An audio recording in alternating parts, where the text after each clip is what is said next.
आय ओम नमो भगवते वासुदेवाय ओम नमो भगवते वासुदेवाय नारायणं नमस्कृत्य नरं चैव नरोत्तमं देवीं सरस्वतीं व्यासं ततो जयमुदीरयेत् नष्टप्रायेषु अभद्रेषु नित्यं भागवत सेवया भगवती उत्तम श्लोके भक्तिर्भवती नैष्ठिकी।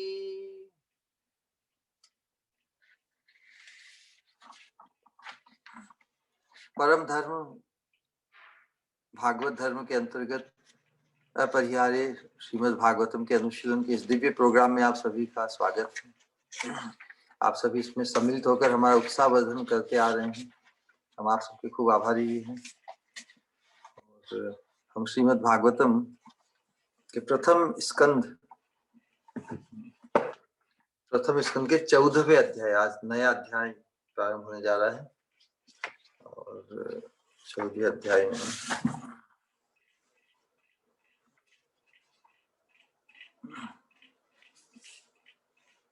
14वां अध्याय है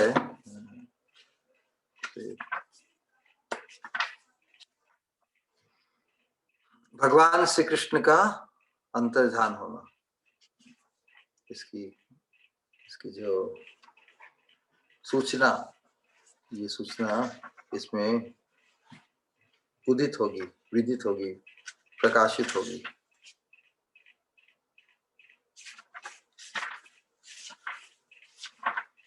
नारद मुनि ने, वैसे पिछले अध्याय में हम श्रवण करते आ रहे हैं, युधिष्ठिर महाराज को सांत्वना देते हुए बताया कि अब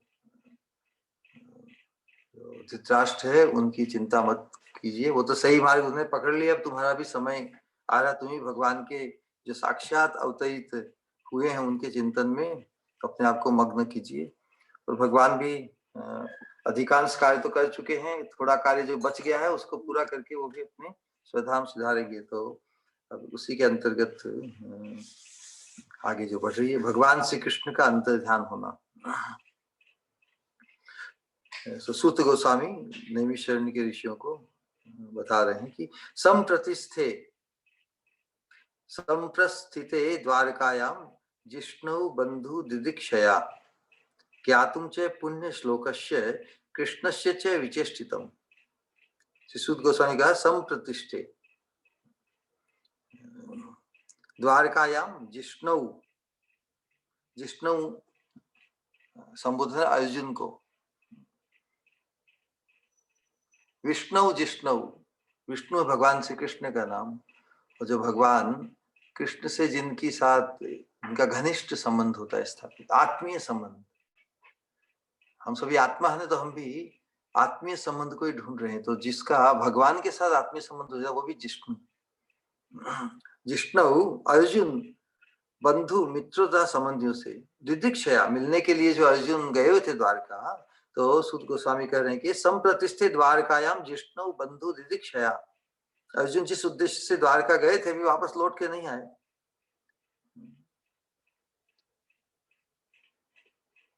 गए हुए थे भगवान श्री कृष्ण तथा अन्य मित्रों को मिलने तथा भगवान से उनके विचेष्टितम, आगे भगवान क्या क्या करना चाहते हैं, उनके अगले कार्यक्रमों के बारे में जानने के लिए अर्जुन द्वारका गए। क्योंकि भगवान ने हस्तिनापुर में तो पांडवों को स्थापित कर दिया याजसु यज्ञ करके भी, और उनकी कीर्ति को स्थापित करते हुए एक छत्र निष्कंटक राज्य की स्थापना उन्होंने।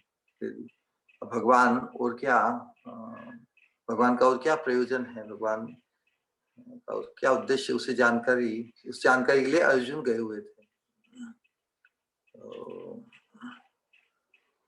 तो नेचुरली जो भगवान के साथ सनातन आत्मीय भाव से जुड़े हुए हैं, हमेशा उनकी चिंता में क्या होता है कि भगवान क्या कर रहे होंगे, भगवान के किसी प्रयोजन, किसी उद्देश्य से हम काम आ जाएं। तो इसी उद्देश्य को जानने के लिए अर्जुन गए हुए थे। उसके बाद में बता रहे हैं व्यतीतः कति चिन्मासात् तदा नायात्त तो अर्जुन है ददर्श घोर रूपाणी निमित्तानि कुरुद्वः।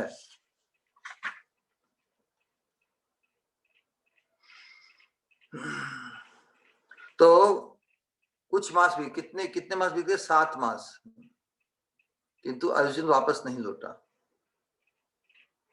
कुछ मास बीत गए किंतु अर्जुन वापस नहीं लौटे। तब महाराज युधिष्ठिर को कुछ अपशुकन दिखने लगे जो अपने आप में अत्यंत भयानक है। तो अपशुकन क्या है? अपशुकन अर्थात समय का परिवर्तन, वही है। क्योंकि जब तक भगवान इस धराधाम पर वर्तमान रहे तब तक कलयुग जो प्रवेश करना चाहता था वो प्रवेश नहीं कर पाया। मतलब महाराज युधिष्ठिर का इतना अद्भुत अनुभव कि भगवान कृष्ण की इस धराधाम पर अवस्थित रहने से सब कुछ अनुकूल था। जिसम वाण द्वारका की महिमा और सर्वत्र सुनते हैं कि सभी उत्कृष्ट ढंग से भगवान की प्रेजेंस का इतना प्रभाव है। साक्षात भगवान वर्तमान थे धराधाम पर, तो सभी कुछ अनुकूल था। अब युधिष्ठिर महाजब उनको कुछ अपशुगन दिखने लगे और अर्जुन भी इतने समय से लौटे नहीं, 7 मास तो बहुत होते हैं। अत्यंत वो अपशुगन अत्यंत भयानक थे, क्योंकि ये अपनी अनुभव के अनुरूप कर रहे हैं ना युधिष्ठिर महाराज। उन्हें सब कुछ अनुकूलता का अनुभव किया और अचानक अब प्रतिकूलता और लक्षण अपसुख उन्हें दिखने लगे, इसका मतलब कुछ गड़बड़ है। तो उनको आशंका यही हो रही कि शायद भगवान के आश्रय में, भगवान के सानिध्य से, भगवान की उनकी अनन्य कृपा के वशीभूत सब कुछ अनुकूल था पांडवों को, लेकिन अब शायद भगवान अपने धाम में सिधार गए, ऐसी आशंका वो कर रहे हैं। कुछ न्यूनताएं दिखी उन्हें अपने राज्य में, और इसलिए और अर्जुन भी नहीं आए, या कोई संदेश तो भेजते साथ में, संदेश भी नहीं आए और लक्षण भी विपरीत दिख रहे हैं, तो आशंका और बढ़ गई। तो दीर्घ काल तक युधिष्ठिर महाराज ने जो अनुकूल परिस्थितियां सब कुछ अद्भुत पाया, शुभता सर्वत्र, उसमें दोष उन्हें दिखने लगे, परिस्थिति बदलने लगी। और साथ में द्वारका की कुशलता का भी कोई समाचार नहीं मिला, तो उनकी चिंता बढ़ गई। तो आशंका हुई कि शायद भगवान अंतर्ध्यान हो गए।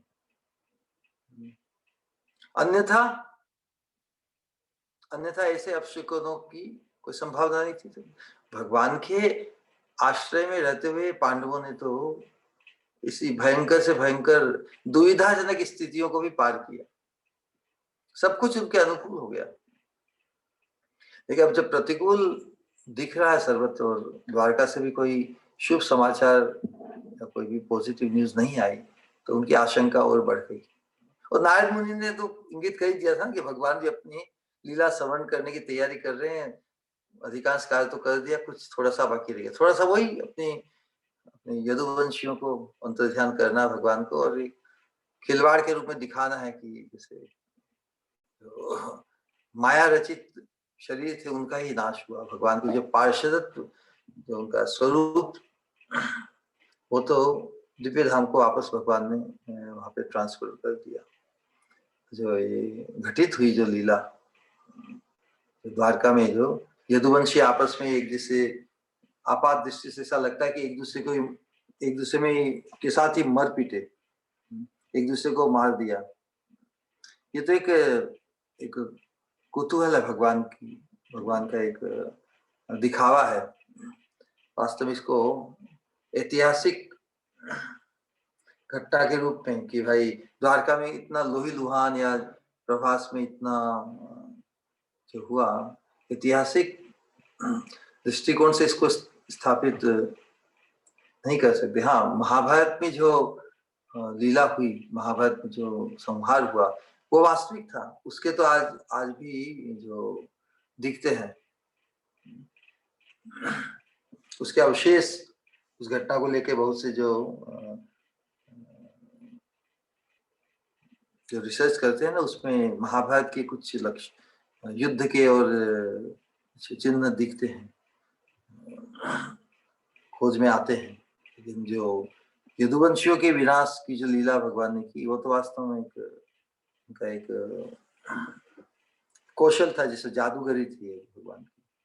भगवान लोगों के सामने तो यही स्थापित करना चाहता है कि जायते ही ध्रुव मृत्यु, जो भी संसार में आता है जन्म के द्वार, किसी माता पिता के द्वार को के माध्यम से आते हैं, तो उसकी मृत्यु अवश्यंभावी है। तो भगवान भी मनुष्य लोक को आकृष्ट करने के लिए जो उनका मूल रूप है मनुष्यवत, गूढ़म परम ब्रह्म मनुष्य लिंगम, मनुष्य रूप को प्रकाशित करते हुए धराधाम पे आते हैं, सबको आकृष्ट करते हैं। और ऐतिहासिक दृष्टि से इस बात को स्थापित करना चाहते हैं कि ठीक है, जो भगवान को मनुष्य ही माने, साधारण माने, तो भगवान उसके लिए वैसा बन जाते हैं। लेकिन जो भगवान की लीलाओं का विश्लेषण करे, भगवान ने जो कार्य की, क्या वो मनुष्य के लिए संभव है क्या? तो किसी तरह नास्तिक से नास्तिक व्यक्ति में भी भगवान कृष्ण, कृष्ण कोई व्यक्ति, कोई व्यक्तित्व कृष्ण नाम से विख्यात हुए, तो उसे लौकिक दृष्टिकोण से स्थापित करना आवश्यक है इतिहासकारों के लिए। क्या कृष्ण जैसा भी कोई व्यक्ति जिसका जन्म हुआ, तो इस बिलीवेबल करे, हर व्यक्ति संसार में आता है, जन्म लेके आता है कि कैसे आकाश से टपक के आता है। तो कृष्ण को भगवान माना, ये तो परम परम गति है, परम गंतव्य है। लेकिन कम से कम कृष्ण में विश्वास होना ये तो बहुत आवश्यक है ना। जो विश्वास ही नहीं करेगा, उसको फिर परिकथा के रूप में इमेजिनरी और सब काल्पनिक मान लेगा। तो हम भगवान के चरित्र को काल्पनिक नहीं माने, इसीलिए महाभारत में और विष्णु पुराण दूसरे ग्रंथों में भगवान का भी चरित्र एक लौकिक व्यक्ति के रूप में, आपात दृष्टि से कोई उन्हें लौकिक लौकिक माने तो कम से कम श्रद्धा तो होगी ना मनुष्य कि भाई कोई व्यक्ति था कृष्ण नाम का। और फिर उनके चरित्र को जब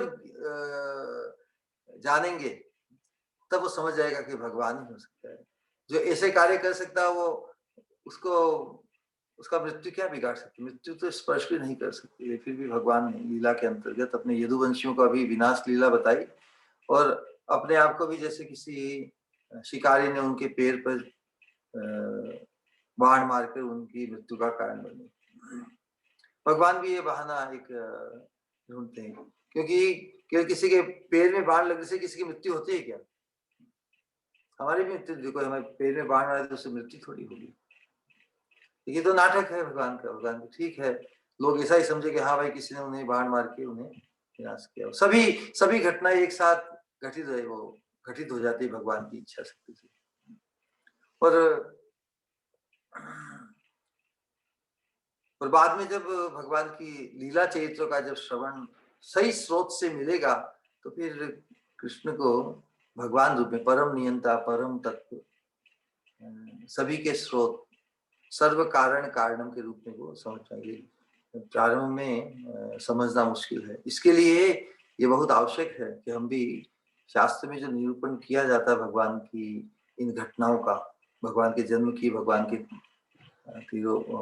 अंतर्ध्यान इत्यादि की, इनको हम दिव्य दृष्टिकोण से, भागवतीय दृष्टिकोण से समझना कि साधारण जो नास्तिक लोग, क्योंकि नास्तिक लोग भी अंततोगत्वा शुद्ध भक्त के सानिध्य में आके वो भी अपनी नास्तिकता का त्याग कर भगवान को भगवान के रूप में समझ पाएंगे।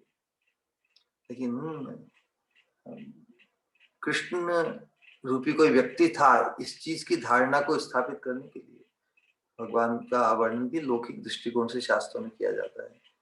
जिसकी पारलौकिक, जिसकी पारमार्थिक भाव जागृत हो जाता है भगवान को समझने के लिए, वो फिर भगवान को जिस प्रकार भागवत वर्णन करती है, भागवत अंतर्ध्यान भगवान कैसे वो देखते देखते, जिस प्रकार जैसे बिजली सौदामिनी आकाश में चमकती है ना, कहाँ से आई कहाँ से चली गई उसको ट्रेस नहीं कर सकते। इसका निरूपण हमने पहले भी किया कुछ बार।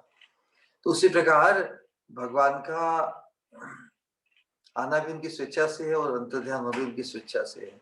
वो दिखने में ऐसा लगता है कि माता पिता को द्वार बना के आते हैं, भगवान तो है ही सर्वत्र।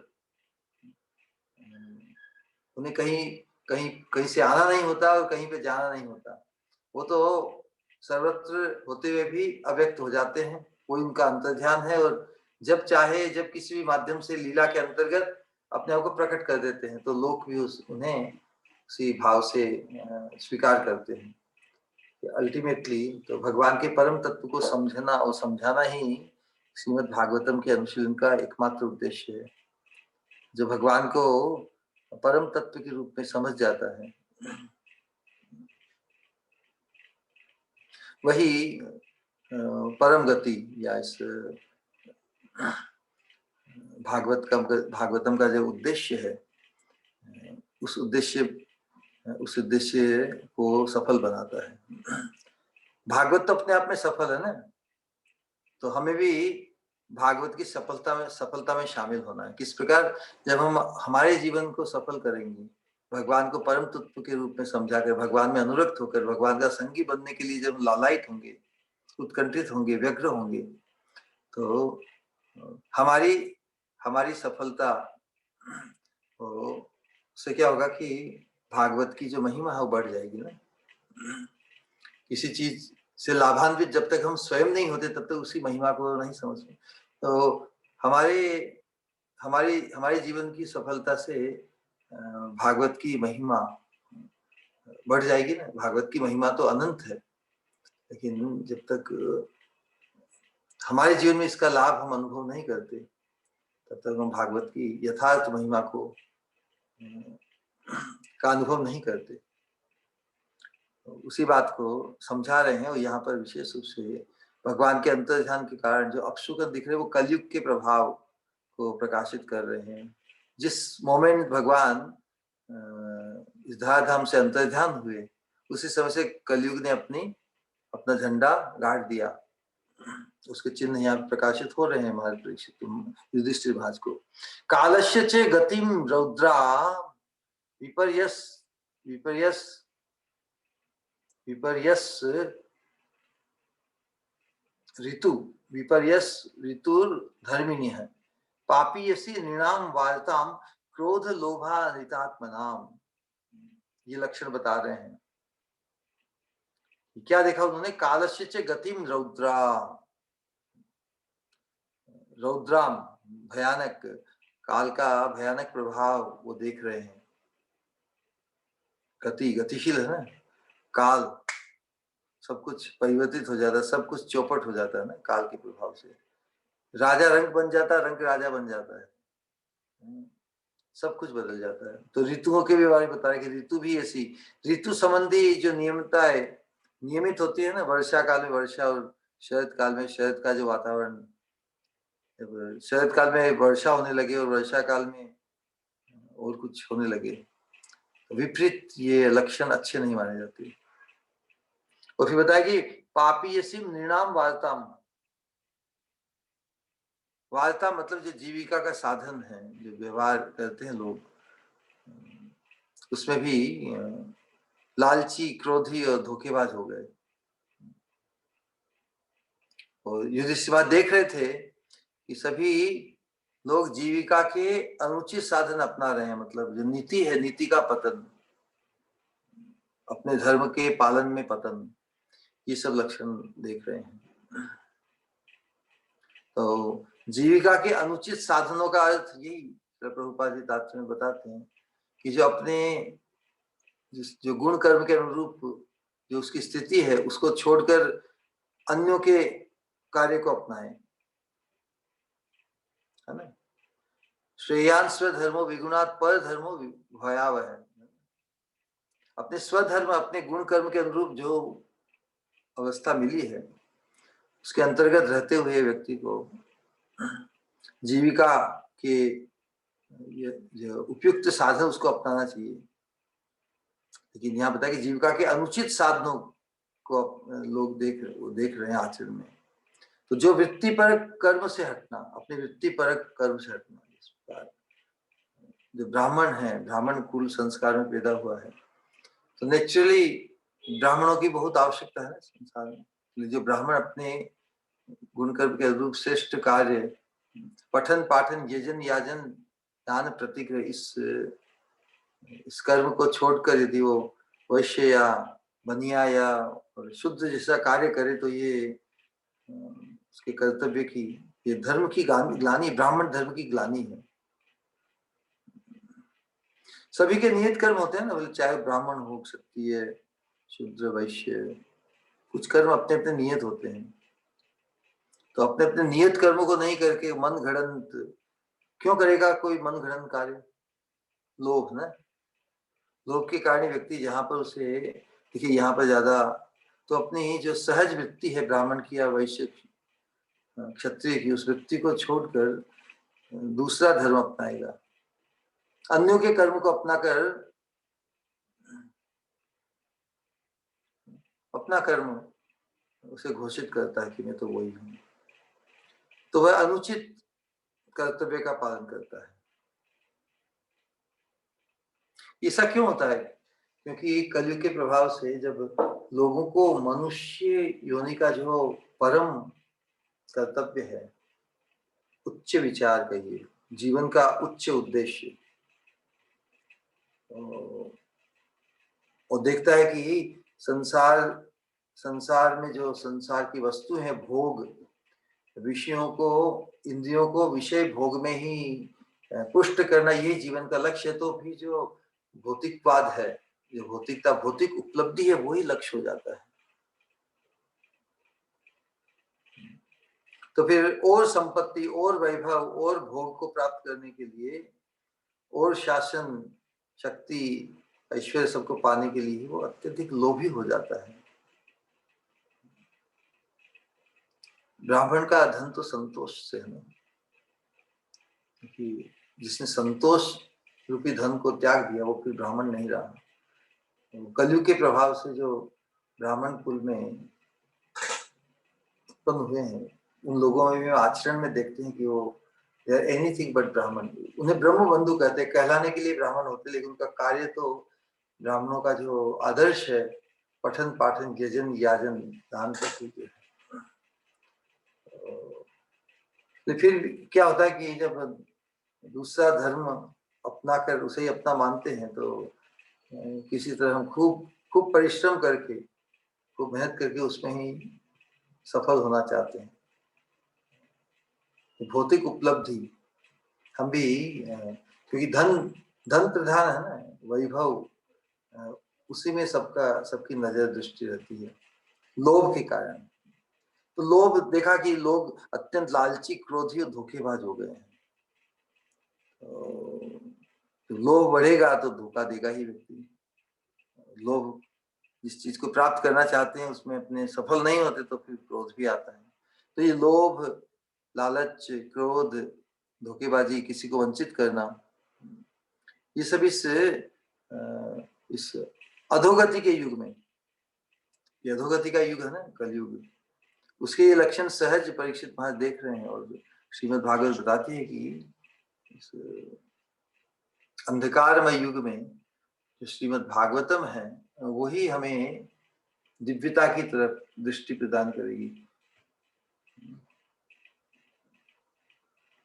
कृष्णे स्वधामोपगते धर्म ज्ञानादिभि सह कलौ नष्ट दृश्यामेश पुराणार्को अधुनो।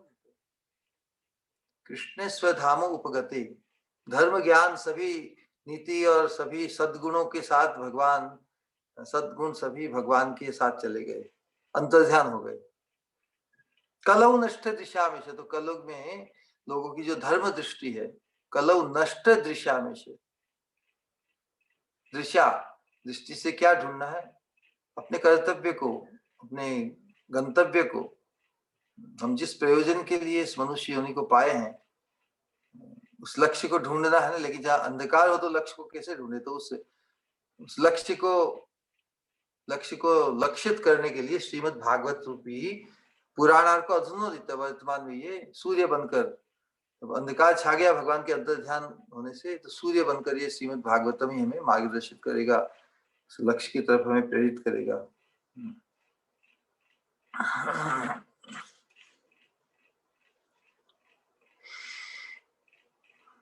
और कलयुग के जो लक्षण है, उस स्थिति में हम किस प्रकार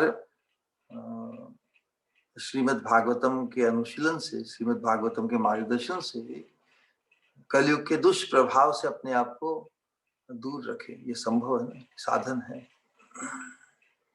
भगवान साक्षात वर्तमान नहीं है, फिर भी किसी न किसी रूप में तो है ही है। 5 प्रकार के आविर्भाव का भगवान का वर्णन किया। उसके अंतर्गत भगवान स्वयं रूप से, अवतार रूप से मम प्रकारा पंचेति प्राहुर वेदांत पारगा, जो वेदांत को जानते हैं, वेदों के उद्देश्य को जानते हैं, वो भगवान के 5 प्रकार के आविर्भाव, भगवान कहते मेरे 5 प्रकार के आविर्भाव को बताते हैं। मम प्रकारा पंचेति प्राहुर वेदांत पारगा परम व्यूहश्च विभवो, दयालु और सर्वदेही नाम, परो व्यूहश्च विभुवो, अंतरात्मदिक, अर्चावतारश्च तथा कृपालु पुरुषाकृति। भगवान अनेक अवतारों के माध्यम से अंतर्यामी परमात्मा के रूप से, अर्चा विग्रह के रूप से और शुद्ध भक्त के रूप में इस धाम पे प्रकाशित होते हैं। तो यहाँ पर जो भगवान के अंतर्धान के बाद में जो परिस्थिति, विपरीत परिस्थिति लक्षणों को देख रहे हैं, उसका निरूपण अच्छी तरह से किया जा रहा है। फिर बता रहे कि जिम्म प्रायम व्यवहितम शाठ्य मिश्रम च सौहृदम पितृ मातृ सुहृद भ्रातृ दंपति नाम च कलकनम, पारस्परिक कल है, कलकनम।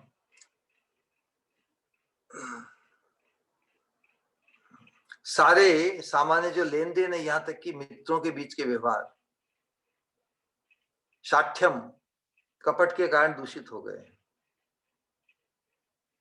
पारिवारिक मामलों में पिता माता तथा पुत्रों के बीच, शुभ चिंतकों के बीच तथा भाई भाई के बीच सदैव गलतफहमी होती।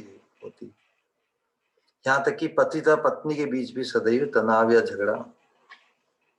तो जो बद्ध जीवों के जो लक्षण हैं, इस कलयुग के प्रभाव से और भी प्रकाशित हो जाते हैं। पहले ही बद्ध जीव तो 4 दोषों से युक्त है, देखते हुए भी नहीं देखता, कुछ गलतियां होती है, आंखें खुली है और फिर भी हम दोष है। Mistake to err is human, हर व्यक्ति गलती करता है, ये एक दोष है।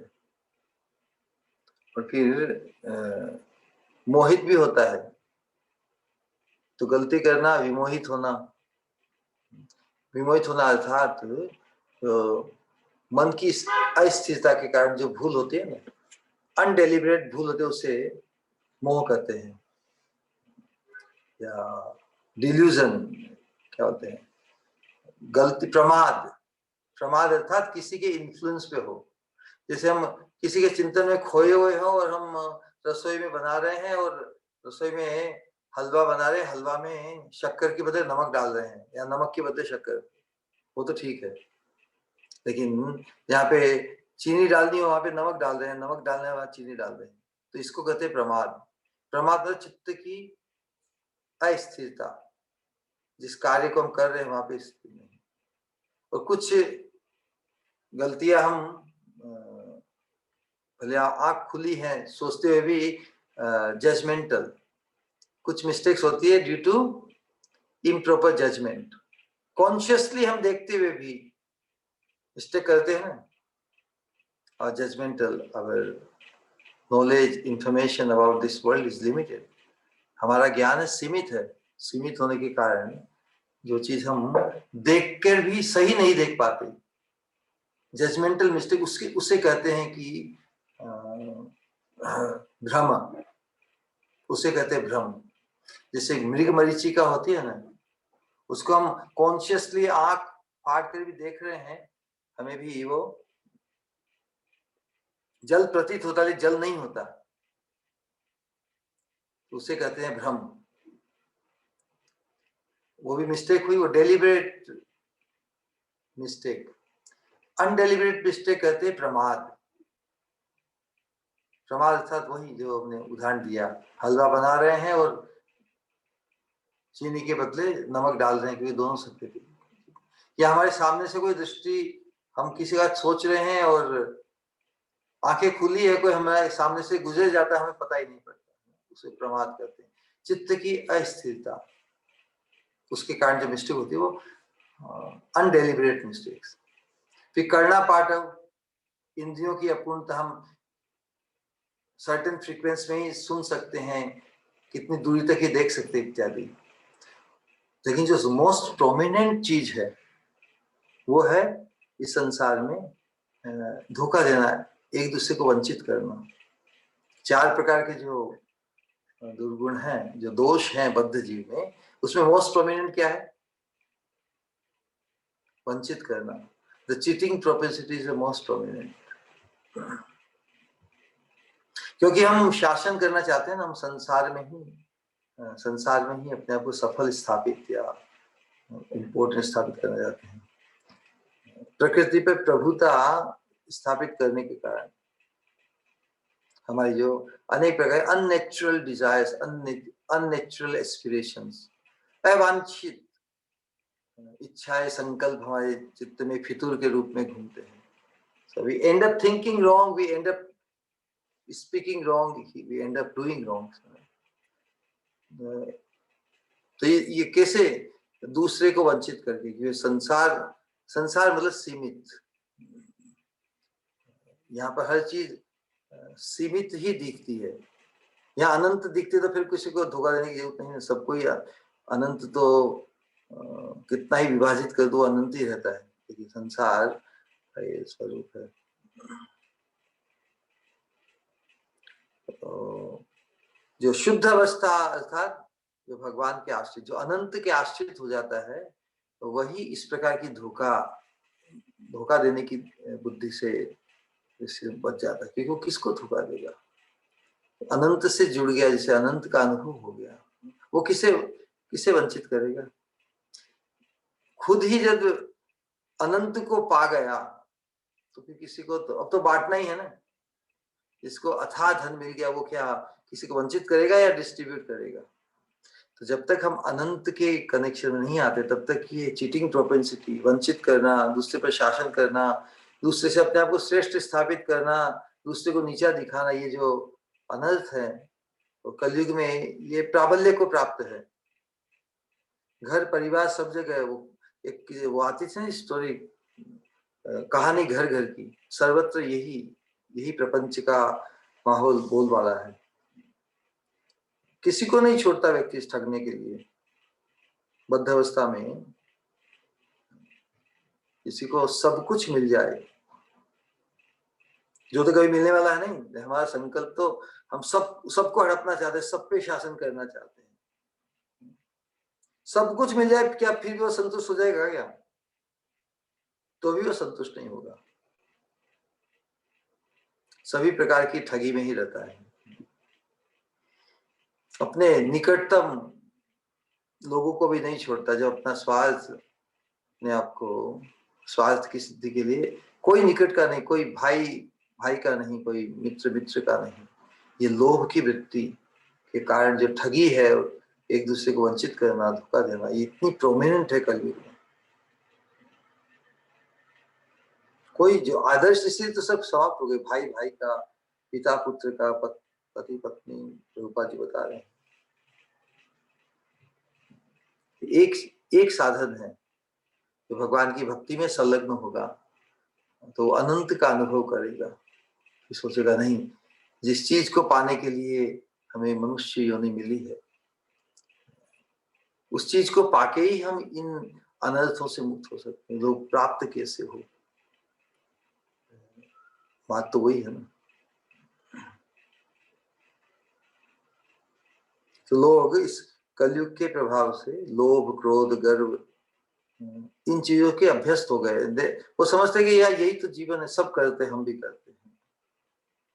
तो सभी उसी कलयुग के, और हम आपस में बोलते हैं ना, लोग अपने आप को बुद्धिमान मान के बोलते हैं, अरे यार कलयुग है।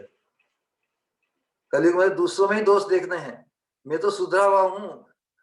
और दूसरे हमारे बारे में कहते हैं, देखो कलयुग है, देखो कैसे बात करते हैं, कैसे व्यवहार करते हैं, कैसे बोलते हैं। कलयुग सब दूसरों पे थोपते हैं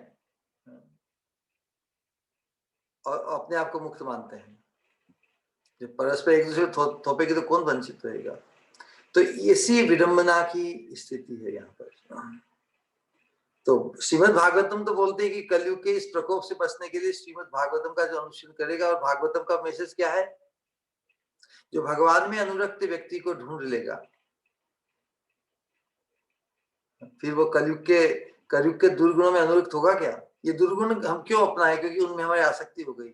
उससे हम इस संसार के भोग, संसार पे हमारी सत्ता को स्थापित करने के लिए, संसार में अपने आप को स्थापित करने के लिए हम जो इतने अनर्थ झेलते हैं, इतने दुर्व्यवहार करते हैं, सबको जस्टिफाई करते हैं, जिससे हम वंचित रह जाएंगे।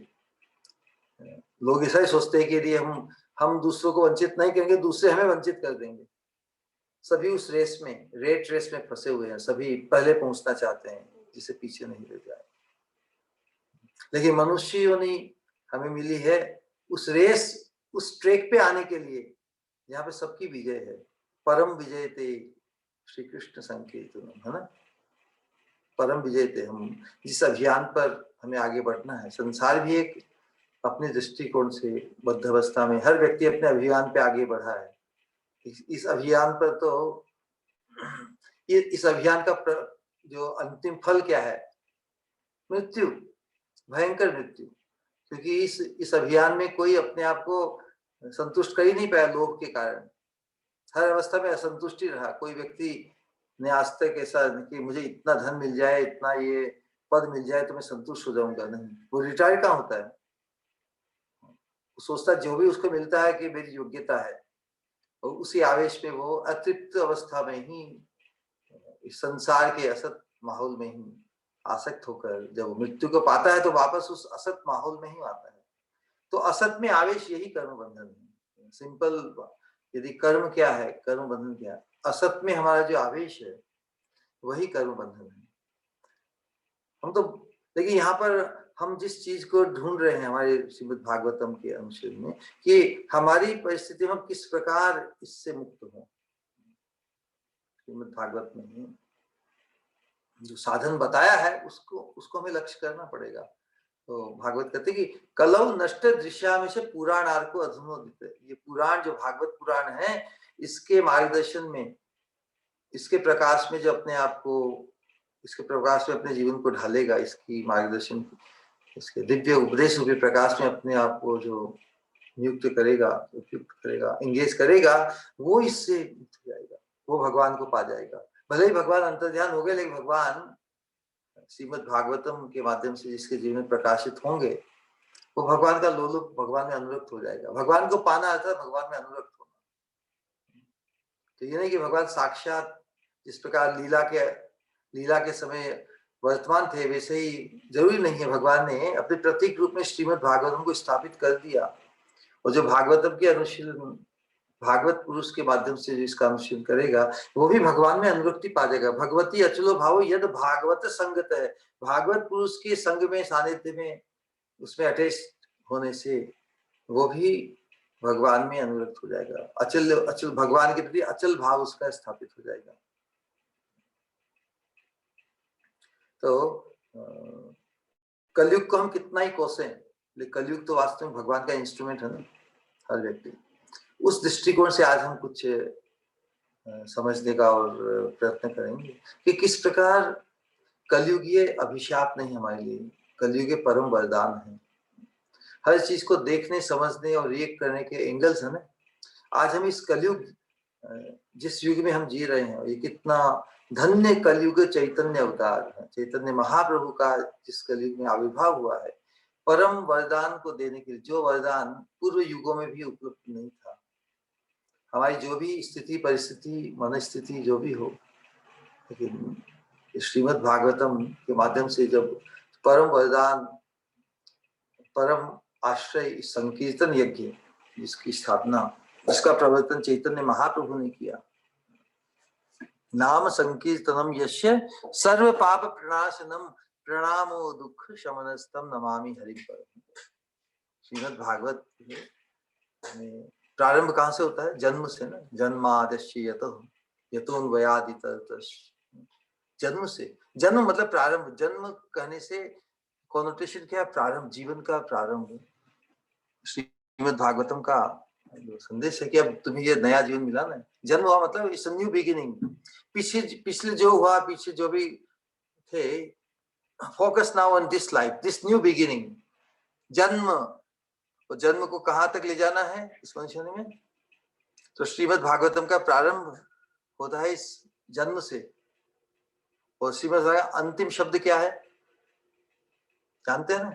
नाम संकीर्तनम यस्य सर्व पाप प्रणाशनम प्रणामो दुख शमनस्तम नमामि हरिम परम।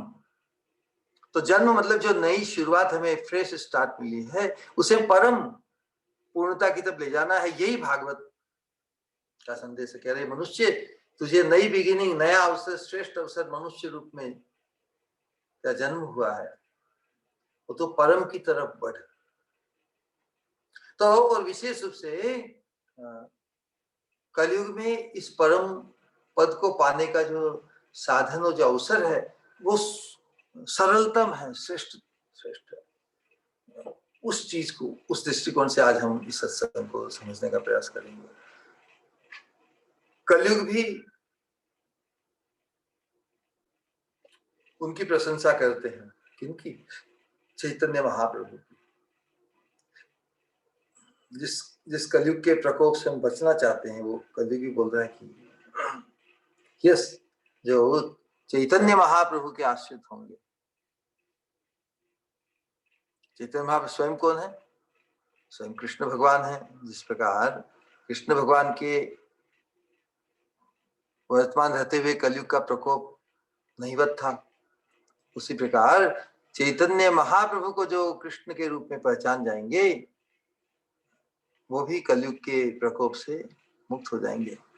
इस कलयुग में भगवान को जब तक हम नहीं पहचानेंगे, इस कलयुग में जिस रूप में भगवान आए हैं, तब तक कोई भी संप्रदाय हो, वैष्णव संप्रदाय हो चाहे अवैष्णव संप्रदाय हो, ये भागवत का अंतरंग संदेश है कि भगवान तो सभी युगों में अपना कार्य और जीवों के परम कल्याण के लिए, लेकिन इस वर्तमान कलयुग में जिस द्वापर में भगवान अवतरित हुए, प्रेम लीला का प्रकाश किया और अपने संदेश गीता और भागवत के माध्यम से देकर अंतर्ध्यान हुए, वही भगवान साक्षात उस गीता और भागवत के संदेश को जन जन में, लोक में मनुष्य मात्र किस धर्म, किस साधन को अपनाकर अपने जीवन में चरितार्थ कर सकता है, ये साक्षात भगवान ने ही आकर भक्त भाव में चैतन्य महाप्रभु के रूप में स्थापित किया। हम सबके लिए आदर्श के रूप में अपनी लीला को प्रकाशित किया, भक्त रूप में। इतना आनंद उन्होंने आस्वादन किया संकीर्तन के माध्यम से, और हमें भी प्रेरित किया, जनरेशन्स को प्रेरित किया। यस, संकीर्तन में बड़ा आह्लाद है, डांसिंग, नृत्य करना, गीत गाना और खूब प्रसाद पाना, ये किसे नहीं भाएगा, सभी के लिए है ना। और ऐसा सुगम साधन है कि व्यक्ति की ये साधन किसी के पूर्व स्थिति या पूर्व योग्यता पर निर्भर नहीं करता।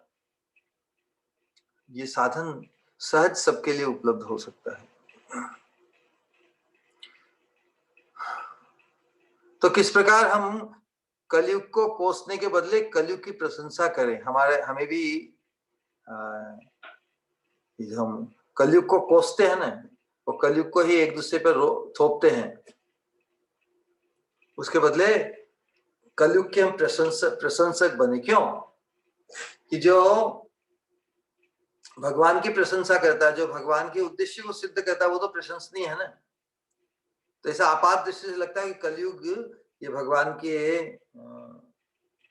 के उद्देश्य के विपरीत है। नहीं, कलयुग तो हमारी जो भगवत प्राप्ति की जो संभावना है, भगवत प्राप्ति का जो पथ, जो पंथा हमने उसको उसमें एक्सपेडाइट करने के लिए है, उसकी गति को तीव्र करने के लिए है। एकांतिक भजन की तरफ हमें मोड़ने के लिए है, क्योंकि जो भगवान यदि एकांतिक शरणागत हो जाते हैं उनके लिए कलयुग का प्रभाव दुष्प्रभाव नहीं रहता, बल्कि कलयुग उनसे ही सावधान हो जाता है।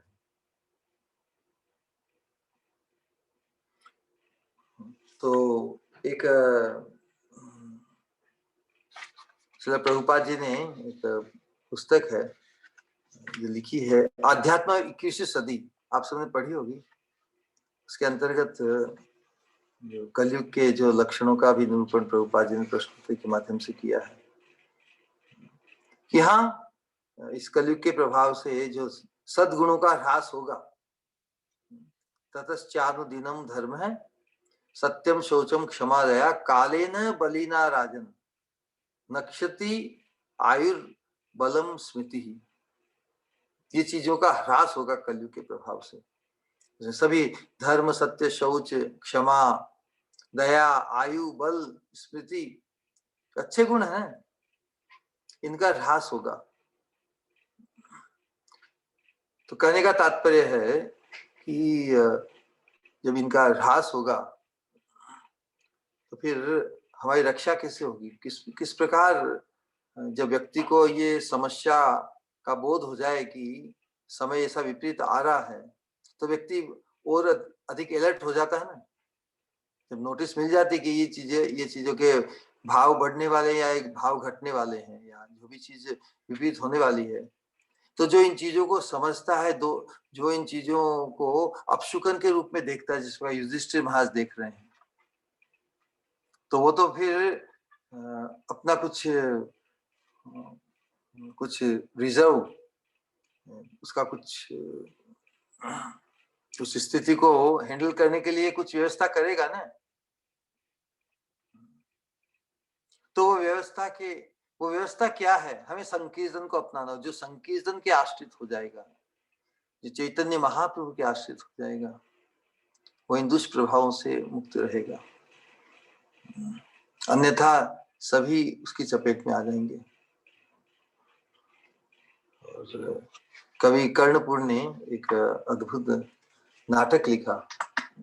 उस नाटक का नाम है, हर प्रत्येक साधक को वो नाटक एक बार तो वाचना चाहिए, मतलब जो उसका नाम है श्री चैतन्य चंद्रोदय। श्री चैतन्य चंद्रोदय में इतना अद्भुत ढंग से निरूपण हुआ है। मैं कुछ उसमें कलयुग चिंतित है। देखो यहाँ पर कलयुग के प्रकोप से हम चिंतित है ना, अभी तक जो युधिष्ठिर महाराज चिंतित है। हम उस चीज का निरूपण आज करेंगे कि कलयुग की चिंता का क्या कारण है। मतलब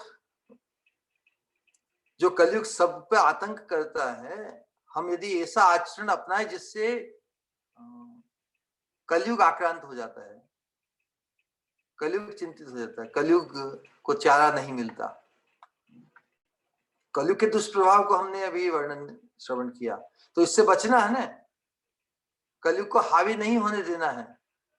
तो कलयुग की क्या चिंता है, कहां पर कलयुग रुक जाता है, कहां कलयुग का जो प्रवाह है, तो उसका आवेश है वो स्थगित हो जाता है, उस चीज को समझना है। तो वही चिंतित, कलयुग के सूबेदार कौन है, उसके शासक कौन है, उनका मंत्री अधर्म, सभी बताए ना, सबका ह्रास बताए कलयुग के प्रभाव से। कलयुग हावी होता है तो धर्म सत्य शौच क्षमा दया आयु बल स्मृति सब घट जाते हैं, सबका ह्रास होता है। लेकिन यदि किसी ने कलयुग के आवेश को, कलयुग के अटैक को, कलयुग के प्रभाव को यदि ब्लॉक कर दिया, वही तो हमें समझना है भागवत के माध्यम से,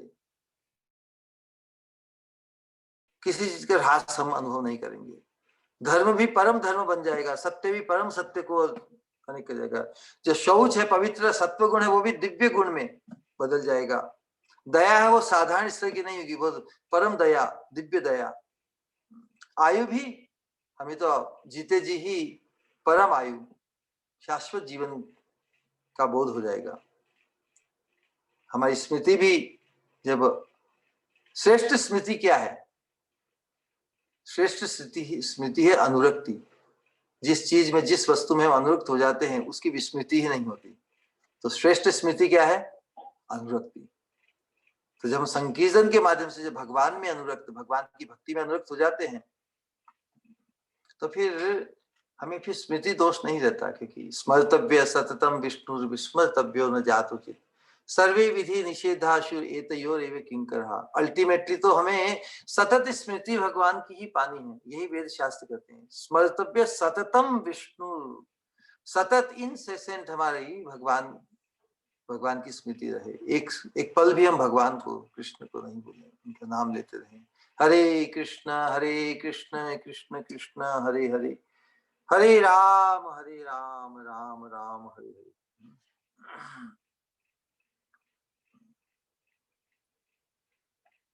तो उसके अंतर्गत ही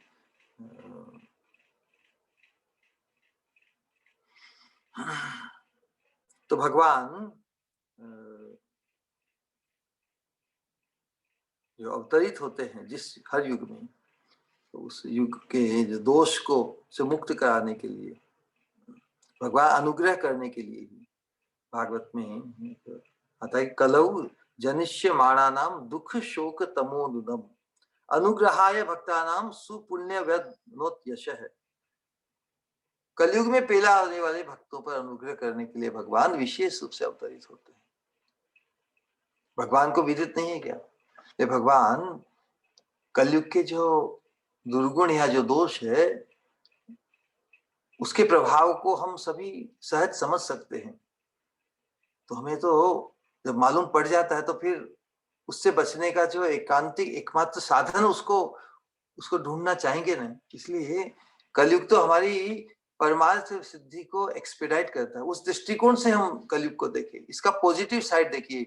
कलिम सभा जयंती मार्या गुणज्ञा सार भागी, जो गुणग्राही है, जो परम हंस है, हंस मतलब जो अच्छी चीज को ग्रहण करते हैं और पानी को छोड़ देते हैं, गुणग्राही हमें बनना है श्रीमद् भागवतम के माध्यम से। वो गुणग्राही बनेंगे तो जो वर्तमान अवस्था, वर्तमान युग है, कलयुग है, उसके पॉजिटिव साइड को देखेंगे। कलिम सभा जयंती मतलब खूब प्रशंसा करते हैं उस कलयुग की। आर्य मतलब श्रेष्ठ व्यक्ति, विज्ञ व्यक्ति, जानकार व्यक्ति, बुद्धिमान व्यक्ति इस कलयुग की बड़ी प्रशंसा करते हैं। कलिम सभा जयंती मार्या गुणज्ञा सार भागिन है, जो गुण को ग्रहण करते हैं और सार को ही ग्रहण करते हैं। सार भागिना यत्र संकीर्तने नैव सर्व स्वार्थो भी लभ्यते। यहाँ संकीर्तन के माध्यम से सभी स्वार्थ, परमार्थ सिद्धि भी प्राप्त हो जाती है। तो यहाँ पर चिंता जो व्यक्त की जा रही है और जो कलयुग के साथ साथ में तो भागवत में और भी दूसरे युगों के भी जो बुद्धिमान जो है, जो कलिम सभा जयंती मार्या है ना, बता रहे हैं ना, दूसरे युगों में जो बुद्धिमान, कि दूसरे युगों में योग्यता, बुद्धि को लेकर, तप को लेकर बहुत योग्यता थी, वो लोग भी कहते हैं कि नहीं, इस कलयुग में यदि हमारा जन्म होता तो बहुत अच्छा होता। सत्ययुग, त्रेता, द्वापर की प्रजा चाहती है कि हमारा जन्म कलयुग में हो, क्योंकि कलयुग में जन्म लेने वाले बहुत से लोग निश्चय ही भगवत परायण होते हैं। क्योंकि तप परायण होकर अपनी अनेक प्रकार की निष्ठा, इतनी योग्यता है ना, लेकिन एकांतिक नारायण परायण, भगवत परायण कलयुग में बहुत होंगे। जिस एकांतिक भक्ति को पाने के लिए कितनी तपस्या, कितने परिश्रम करना पड़ता था, कितना समय, कलयुग में, कलयुग का ये साधन जो नाम संकीर्तन है, इसके जो आश्रित होगा वो भगवान की एकांतिक परायण हो जाएगा। हरे कृष्णा कृष्णा कृष्णा हरे हरे, हरे राम राम राम हरि हरि, हरे कृष्णा कृष्ण कृष्ण हरे हरे, हरे राम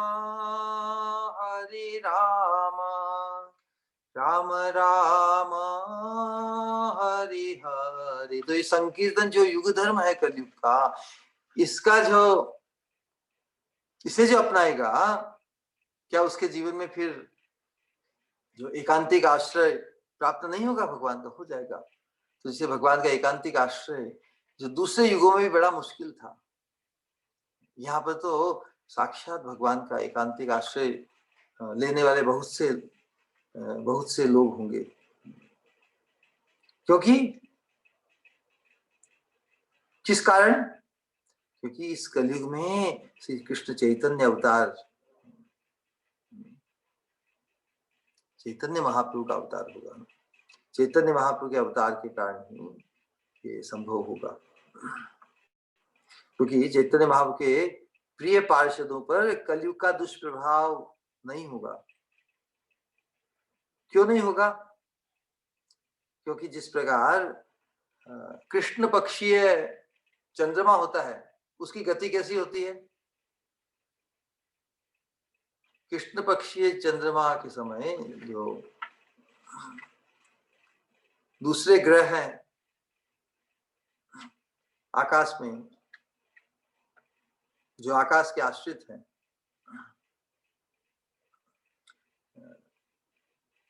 वो बाधा नहीं पहुंचा सकते ना, क्योंकि चंद्रमा सदा क्षीण होता जाता है। तो जो क्षीण हो रहा है चंद्रमा, वह किस प्रकार आकाश में रहने वाले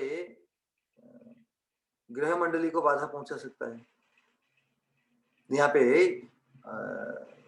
समझाने का तात्पर्य यही है कि भगवान श्री कृष्ण जिन भक्तों के पक्षपाती हैं,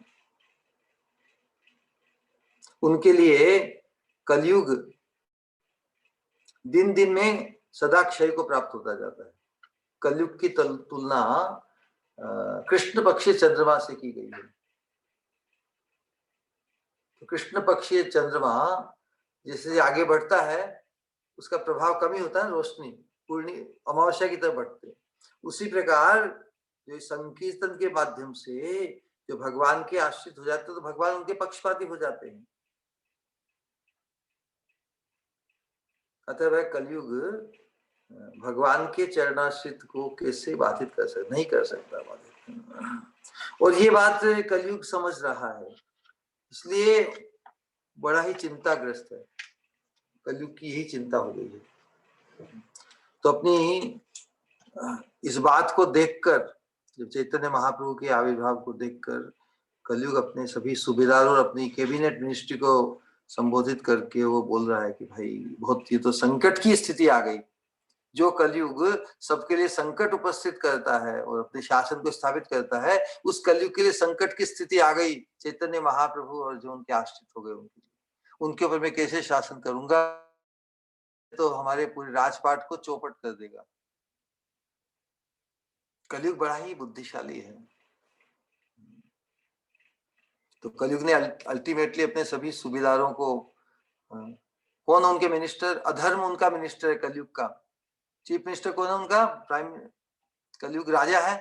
कलयुग तो राजा हुए ना, राजा का चीफ मिनिस्टर है अधर्म। उसकी कैबिनेट मिनिस्ट्री में काम, क्रोध, लोभ, मोह, मद, मात्सर्य और जो भी उनका विस्तार है, सभी कुछ उसके में। लेकिन राजा बड़ा चिंतित है कि भाई क्षेत्र मेरा राज्य स्थापित करना चाहता हूँ इस युग में मेरा।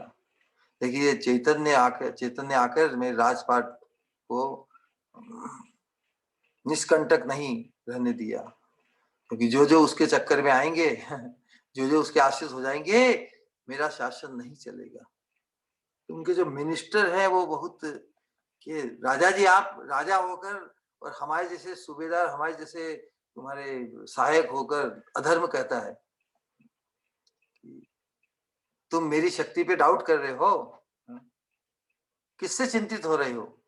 तो कलयुग बोलता है कि वो जो राजकुमार पैदा हुआ ना नवद्वीप में, उसने मेरा आई कैन सी दैट उसने पूरा चौपट, मेरा जो शासन करने का जो मेरा जो संकल्प था वो नष्ट होते देख रहा हूँ। तो सभी राजा को उत्साहित करते कि चिंता मत करो, है ही कौन, वो एक लड़का है, सुंदर दिखता है लड़का। अब इसकी बहुत एक अद्भुत ढंग से उसमें प्रस्तुत किया गया है।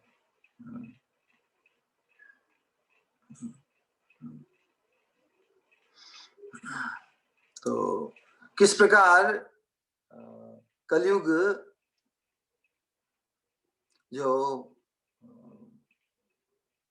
ये चैतन्य महाप्रभु के आश्रित जनों से चैतन्य महाप्रभु की महिमा को जो स्थापित करते हैं, और किस प्रकार वो कलयुग के प्रभाव से, दुष्प्रभाव से बच जाते हैं। ये जब कलयुग कली राजा साक्षात सुनता है, तो और उनके जो मिनिस्टर सुनते हैं साथ में, तो मिनिस्टर को गुस्सा, अधर्म को गुस्सा आता है कि तुम्हारी हमारी राजा की निंदा करते कौन है, पीछा करते। तो कली बोलता है भाई उनको छोड़ दो, उनका पीछा मत करो, उनकी निंदा भी मत करो। कली बोलता है कि मेरा समय बीत गया, मतलब जब से चैतन्य आए हैं इस धाम पर, इस कुमार ने हमारा प्रभाव उसी तरह समाप्त कर दिया जैसे किसी महाऔषधि के प्रभाव से सर्प है ना, सर्प को वशीभूत किया जाता है। सर्प क्या करता है, किसी में प्रहार करने से उसकी मृत्यु हो जाती है। जैसे महाऔषधि के एप्लीकेशन से नागराज तक्षक का प्रभाव समाप्त हो जाता है, उसी प्रकार इस युवराज और इस युवराज के जो दीवाने हुए हैं उनके ऊपर मेरा जादू बिल्कुल नहीं चल रहा है, क्योंकि वो उसमें अनुरक्त हो गए हैं। तो अल्टीमेटली हम सभी की जो परमार्थ स्थिति तो भगवान में अनुरक्त होने से ही होगी ना। परम दृष्टा निवर्तते। तो भगवान में अनुरक्त होने का जो सरलतम साधन ये संकीर्तन के माध्यम से। आप विचार कीजिए, आप तन्मय होकर हरे कृष्णा कृष्णा कृष्णा हरे हरे, हरे राम राम राम हरे हरे, हरे कृष्णा कृष्णा कृष्णा हरे हरे, हरे राम राम राम हरे हरे। दिव्य भाव से जब हम भगवान के नाम का अनुशीलन भक्तों के साथ करते हैं तो नेचुरली भगवान में आकर्षण, भगवान के प्रति ये नाम के अनुशीलन का जो आनंद है उसको हम छोड़ नहीं सकते। तो अधर्म ये कोई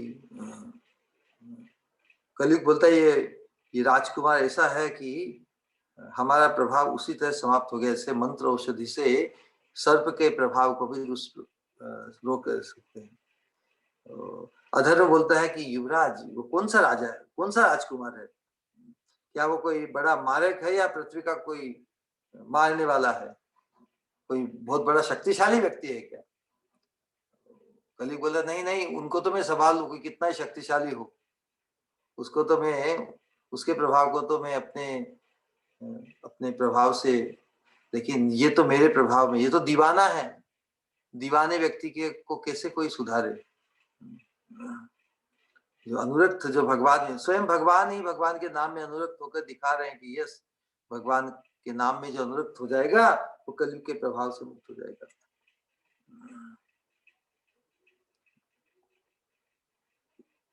चैतन्य महाप्रभु के दिव्य सौंदर्य का वर्णन करते हैं, बस तो इसके जो आश्रित हो गए हैं उनके ऊपर मेरा शासन नहीं चलेगा। तो अधर्म अपनी शक्ति को कि हे राजा जी, आप इतने शक्ति, आपको अपनी सेना की शक्ति का भान नहीं है, वो थोड़े अपने प्रभाव को, आपका ये भ्रम है, ये तो संजोगवश हो गया कि वो नाचता, उसका स्वभाव ही नाचने का है और सबको सबको लेके डोल रहा है इधर उधर।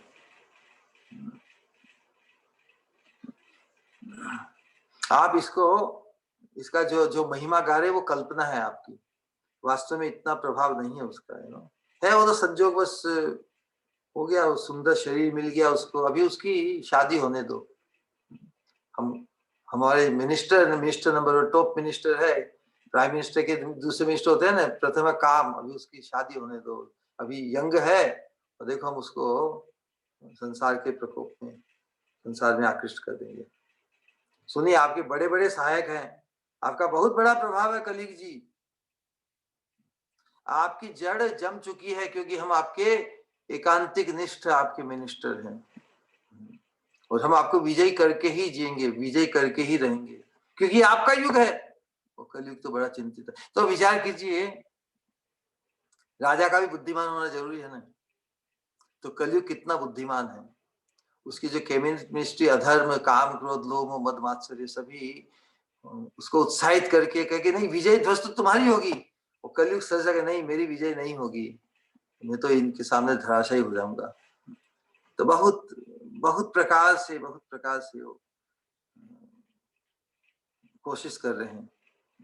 कलयुग उनको समझा रहा कि भाई वास्तविक स्थिति का विचार करो, ये चैतन्य है, ये कोई साधारण राजकुमार नहीं है, ये स्वयं भगवान है। कलयुग तो जानता है, जो कैबिनेट मिनिस्ट्री है वो बड़े उत्साहित है कि नहीं नहीं नहीं, हम इस पे विजय पाके ही रहेंगे, तुम्हें बताएंगे।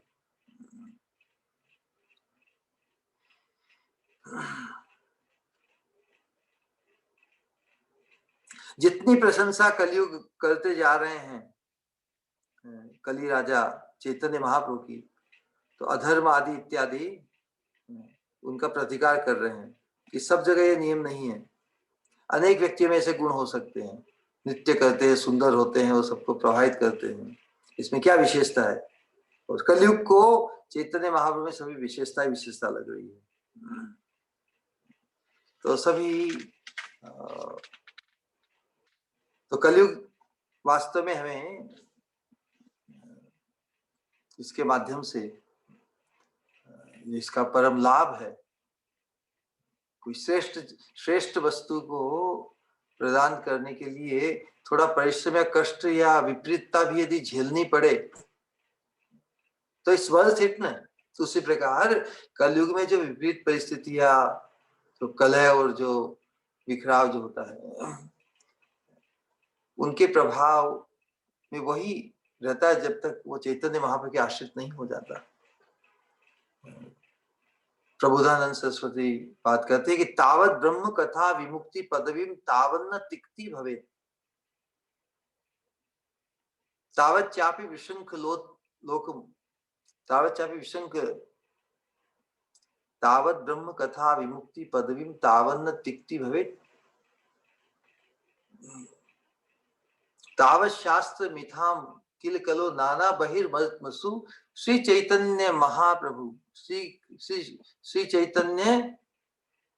चैतन्य महाप्रभु प्रियजनों यावन्न दृग्गोचर, जब तक चैतन्य महाप्रभु के चरणाश्रित प्रियजनों का दर्शन नहीं होता, जब तक इस चैतन्य महाप्रभु की संकीर्तन पार्टी के साथ हमारा जब तक समागम नहीं होता, तब तक ही ये लौकिक वैदिक भटकाव, वाद विवाद, खटपट, धर्म के अंतर्गत कितनी खटपट है।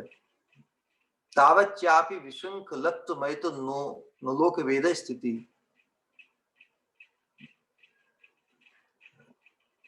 तो वास्तव में ये यथार्थ है।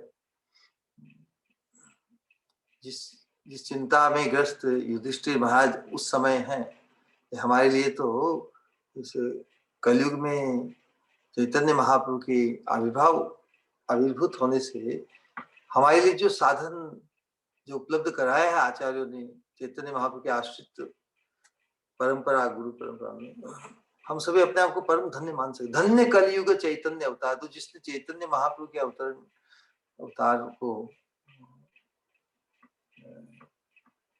साक्षात अनुभव किया है, वो तो इस दुष्प्रभाव से बच जाएंगे। तो फिर अधर्म और कली की जो बहुत विवाद हो रहा है, वो तो पेसिमिस्टिक है। कलियुग तो पूरा पेसिमिस्टिक है। पेसिमिस्टिक कहते हैं निराश होकर, और अधर्म और उसके जो काम, क्रोध, लोभ, मोह इत्यादि सभी उससे उत्साहित करते हैं राजा को।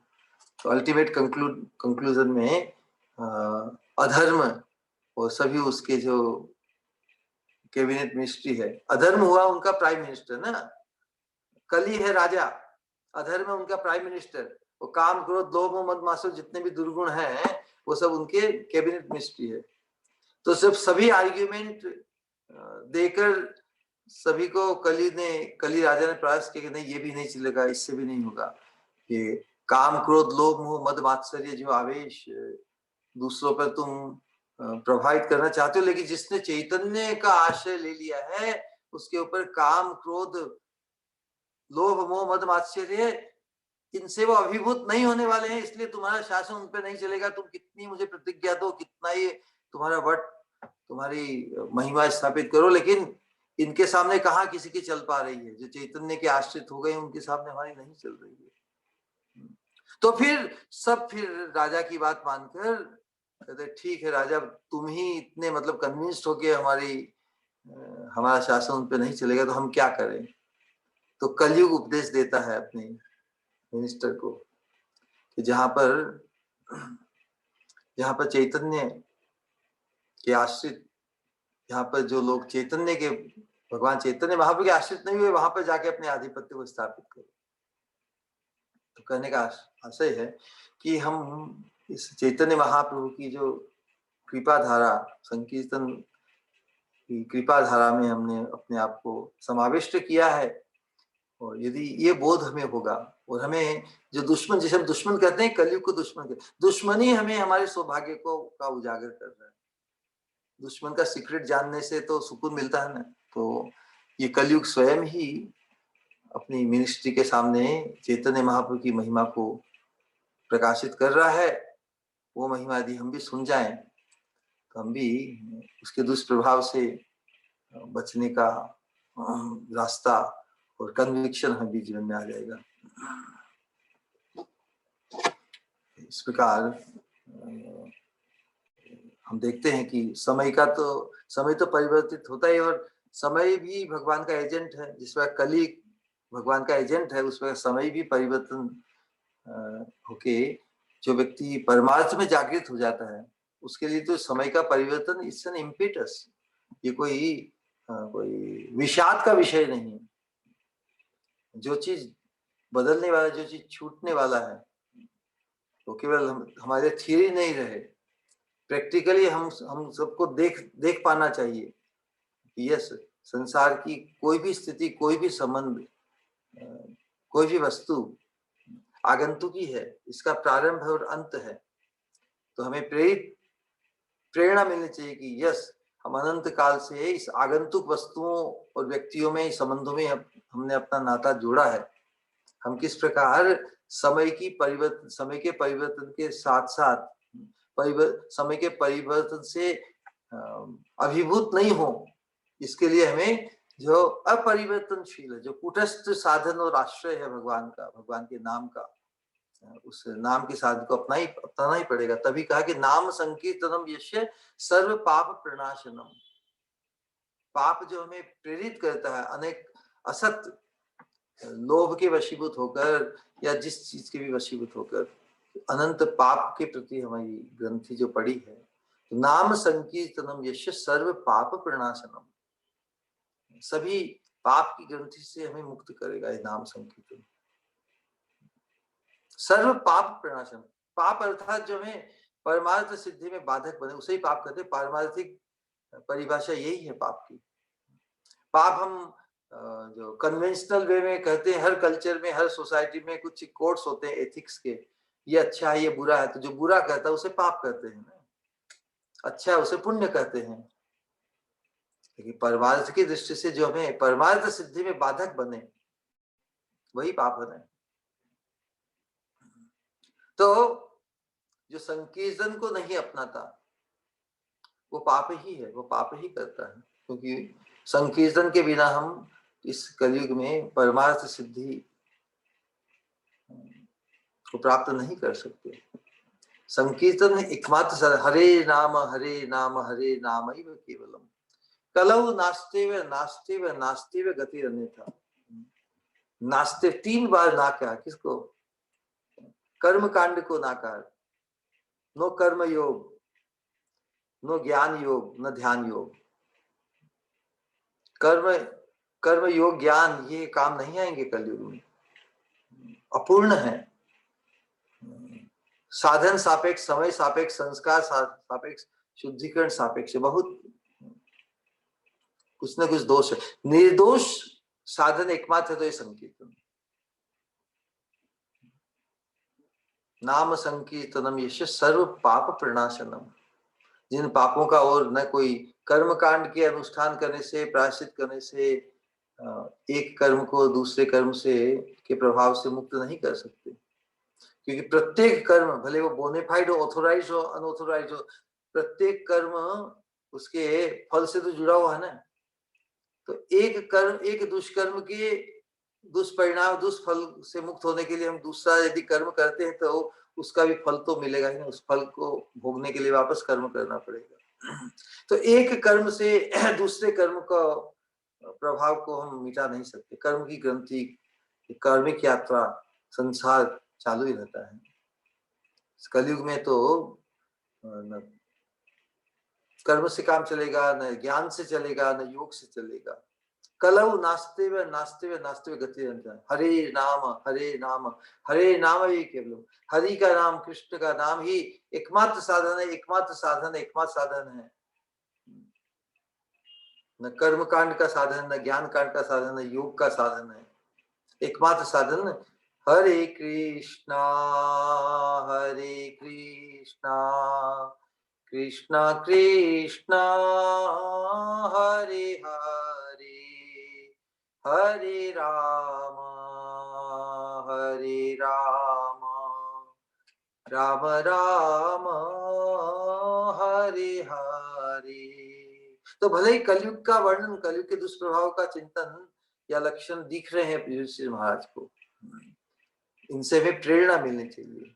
यस, कलयुग यदि इतना भयंकर है तो भगवान की व्यवस्था के अंतर्गत है ना। जो भगवान में विश्वास करता है वो ये भी समझता है भगवान ने इस कलयुग को प्रवाहित किया है, तो इससे मुक्त होने का साधन भी बताया था भगवान ने। इससे मुक्त होने का साधन वो ये नाम संकीर्तन है। तो फिर कलयुग ने यही कंक्लूड किया कि ठीक है, तो हम क्या करें। मंत्रियों ने कहा कि राजा हम क्या करें, जब हम जो करना चाहते हैं उसमें तुमको निराशा ही दिख रही है, हम तुम्हें पूरा विश्वास कि हम सफल नहीं हो पाएंगे। कहा कि बस जहाँ पर चैतन्य के आश्रित जो जन नहीं है, भले धर्म अपनाए या कर्म अपनाए, किसी भी चीज को अपनाए, लेकिन जो चैतन्य महाप्रभु के आश्रित नहीं हुए हैं, जो चैतन्य महाप्रभु को नहीं पहचाना है, जिनके आश्रित नहीं हुए, उन पर तुम्हारा प्रभाव चलाइए। तो ये यथार्थ बात है कि जो वास्तव में चैतन्य महाप्रभु की संकीर्तन धारा में अपने आप को आप्लावित करेंगे, वो अवश्य ही कलयुग के दुष्प्रभाव से, इस कलयुग में ही रहते हुए भी इम्यून रहेंगे, मुक्त रहेंगे। यही आज के कथा का सार है, जो संदेश हमारे चिंतन में घूम रहा था।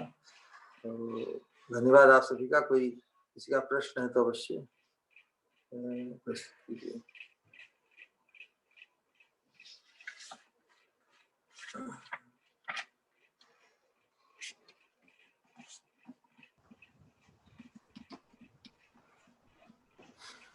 हरे कृष्णा महाराज, दंडवत प्रणाम। हरे कृष्णा, कृष्ण वंदे। बहुत बहुत धन्यवाद महाराज आपके लेक्चर के लिए। हर चीज में महाराज आप श्रेष्ठ ही बना देते हो, जैसे कलयुग में भी क्या श्रेष्ठ भाव है या क्या श्रेष्ठता, कलयुग के दोष देखें या गुण या सद्गुण जो भी देखें, किस प्रकार से हम अपने आप को सॉर्ट आउट करके या अपने आप को हम थोड़ा ढाल के भगवान की ओर जा सकें। यस। और एक प्रश्न है महाराज, यस। पाप और अपराध में क्या भेद है महाराज? या अल्टीमेटली दोनों ही सूक्ष्म भेद है। पाप ये विचार, क्योंकि जो आत्मा है उसको तो पाप स्पर्श नहीं करता। पाप तो शरीर से होते हैं ना, मन से होते हैं, होते क्या पाप नहीं। लेकिन जो अपराध है, अपराध से जो कॉन्शियस, जो अज्ञान में होते हैं वो पाप होते हैं। जो जानकर किए जाते हैं उससे उससे अपराध करते हैं। यही है। जब तक अज्ञान में व्यक्ति रहे तो शरीर और मन इनको झेलना पड़ता है, इसका प्रकोप।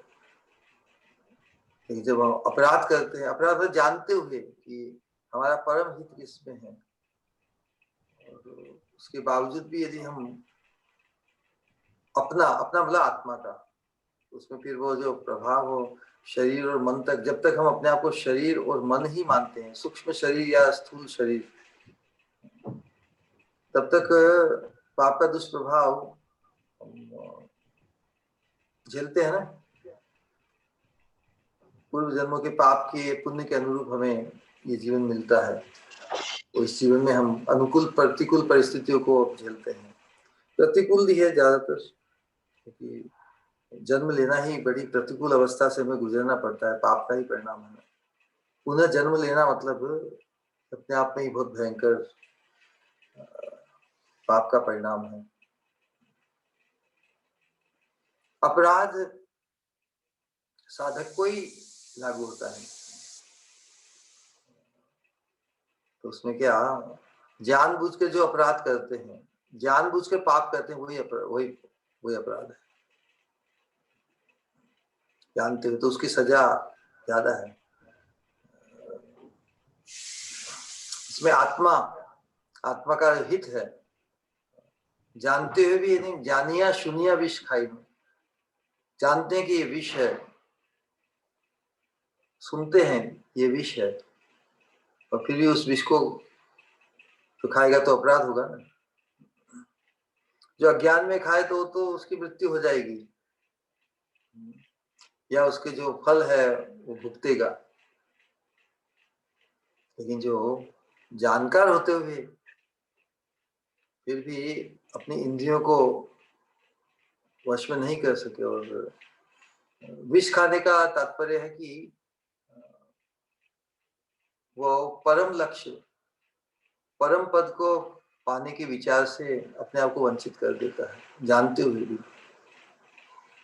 इसलिए हम प्रश्न बहुत पूछते हैं कि बदतर कौन है, कि जो अज्ञान में रहते हुए पाप करे, या जो जानकार होते हुए भी अपने आप को वंचित करे। तो अपराध में वंचित करते हैं, क्योंकि जब तक अज्ञान में रहता जीव वो तो वंचित, अज्ञान अपने आप में ही उसे वंचित कर रहा है। वंचित को वंचित क्या करना, लेकिन जो जानते हुए भी अपने अपने परम लाभ की चीज को समझकर भी जो अपने आप को वंचित करे, वो अपराध ही हो सकता है। अपने आप के प्रति अपराध, अपनी आत्मा के प्रति अपराध करते हैं ना। अपराध जानबूझकर पाप किए जाते वही अपराध कहलाता है। तो अनजान में किए जाते हैं वो पाप है। तो पाप की ग्रंथि से तो भटक ही रहा जीव, और उसमें क्या जानबूझकर हम पाप करते हैं तो उसका दुष्परिणाम, क्योंकि हमें जानकारी है कि हमें भगवत प्राप्ति के लिए मनुष्य शरीर मिला है, तो उस परम लक्ष्य से हम भटक जाना, जानकर भी अवसर को पाके भी हम गंवा देते हैं, ये बड़ा लॉस है, या जो अज्ञान में पाप कर रहे हैं वो ज्यादा लॉस है। जो जानकार होते हुए भी, ज्ञान में होते हुए भी जो पाप करता है, तो फिर जो अज्ञान में रहेगा तो उसके लिए तो कोई उभरने का कोई चांस ही नहीं। लेकिन जो अज्ञान में रह के पाप करता है उसे तो हम जानकारी देकर उसको जागृत कर सकते हैं ना। तो अपराधी मतलब जो जानबूझ के सोया है, जानते हुए भी जो पाप कर रहे वो अपराध है, तो वो बदतर है। वन हु ज्ञान में रहते हुए अंडर अचीवर रहता है, he is worse than those who commit sin in ignorance, है कि नहीं? कि जो अज्ञान में पाप करता है उसकी तो कभी न कभी उसे सत्संग के माध्यम से, महत्संग के माध्यम से वो तो उसका उत्थान होगा ही ना।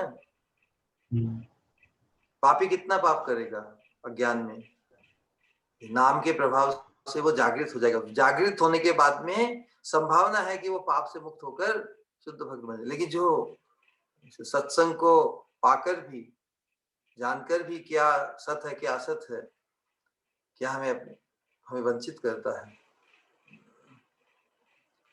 तो फिर यदि ज्ञान में आकर भी यदि वो पाप करता, दुष्कर्म करता है, तो फिर वो ज्यादा भयंकर है ना स्थिति। क्योंकि उसके लिए ऑप्शन क्या, उसके लिए पता नहीं है। अज्ञान में जो पाप कर रहा है उसको तो जगाया जा सकता है, so he stands some chance to improve। लेकिन जो ज्ञान में रहते हुए पाप करता है उसको इम्प्रूव कैसे किया जाएगा? उसके लिए इम्प्रूवमेंट मुश्किल हो गया ना। जानते हुए भी वो असत कार्य, अनुचित जो अवांछनीय है, उसके लिए डेट्रीमेंटल, उसके लिए सर्वनाश का कारण है। उसे भगवत प्राप्ति में जो विलंब कर देता है, परमार्थ सिद्धि से वंचित हो जाता है। पापी के लिए तो विचार नहीं है ना, इसलिए जो पापी है उनको तो कैसे ही बोधित, उनको थोड़ा बोध दिया जा सकता है। अपराधी को कौन बोध देगा? वो तो जानकार है, इसलिए अपराधी भयंकर है। अपराध के कारण ही हम भले ही भजन किया हमने, बार बार हमें मनुष्य योनि मिली है, तो जब तक हमने भगवान के भजन के साथ दुष्कर्मों को नहीं छोड़ा, फिर भगवान का भजन भी मतलब वो अपूर्ण है ना। कि भगवान का भजन इतना पवित्र है, इतना पवित्र करने वाला है, लेकिन साथ में यदि हम जो परहेज है, प्रिकॉशंस है, दिव्य औषधि है ना हरि नाम संकीर्तन, तो दिव्य औषधि, दिव्य अमृत हमें अमृत के साथ में यदि हम परहेज, जो प्रिकॉशंस है, विपरीत कार्य है, जो पाप है उनको नहीं छोड़ते, तो क्या स्थिति होगी? अब तुमने पाप का जिक्र किया तो उसके बारे में 4 प्रकार के पाप बताए हैं शास्त्रों में। 4 प्रकार के पाप बताएंगे। एक तो पातक, विपातक, महापातक और अतिपातक। आई बात समझ में? तो जो 4 नियम दिए जाते हैं ना, में कौन से 4 नियम तुमने बताया ना कल?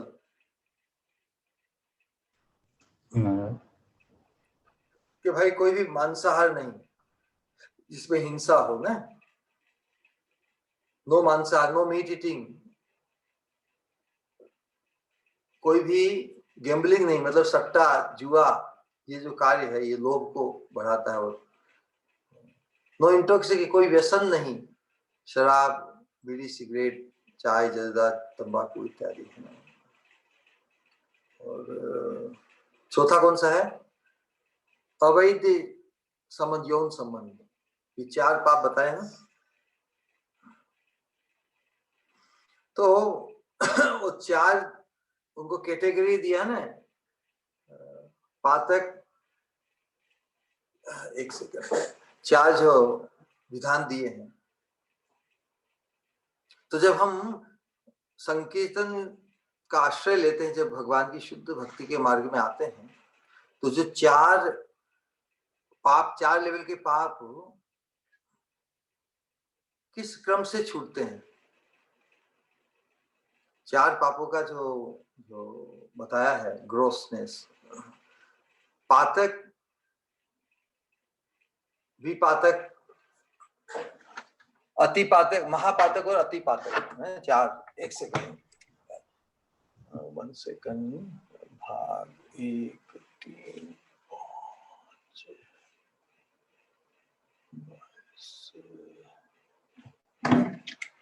ठीक है, यहाँ पर है ही नहीं। किसी के पास चैतन्य चैतामृत हो तो 24वां अध्याय और श्लोक संख्या 59 और 60, उसमें बताया है कि जब चार नियमों का जो निषेध है कि ये मत करो, ये मत करो, इनको चार पापों के साथ तुलना की गई है। तो सबसे जो स्थूल, सबसे भयंकर है उसे कहते हैं कि अति पातक, उससे कम है महापातक, विपातक नहीं, चौथा वॉल्यूम, 5वां वॉल्यूम चैतन्य चैतामृत।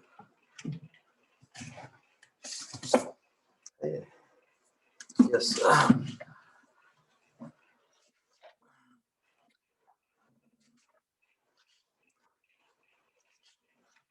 तो हम समझ पाएंगे कि अपराध क्या है। तो उसमें बताया है कि पातक, उरुपातक, महापातक तथा अतिपातक, है ना। पातक, उरुपातक, महापातक और अतिपातक, प्रारंभिक पाप, महान पाप, उच्चतर पाप तथा उच्चतम पाप। ये भगवान तो कहते हैं ना कि आश्वासन है कि अहम त्वाम सर्व पापेभ्यो मोक्षयिष्यामि मा शुचः, सभी पापों से तुझे मुक्त कर दूंगा। तो गर्हित से गर्हित पाप है, सारे पापों के फलों से तुम्हें रक्षा करूंगा, तुम डरो मत। सर्व पापेभ्यो मोक्षयिष्यामि मा शुचः, तुम डरो मत। तो ये चार शब्द है ना, चार प्रकार के पापों। तो हमारी साधना यही है कि जब हम संकीर्तन के माध्यम से गुरु पादाश्रित होकर भगवान के चरणों में अपने आप को समर्पित करते हैं, तो हम सारे पाप कर्मों और उनके फलों से मुक्त हो जाते हैं।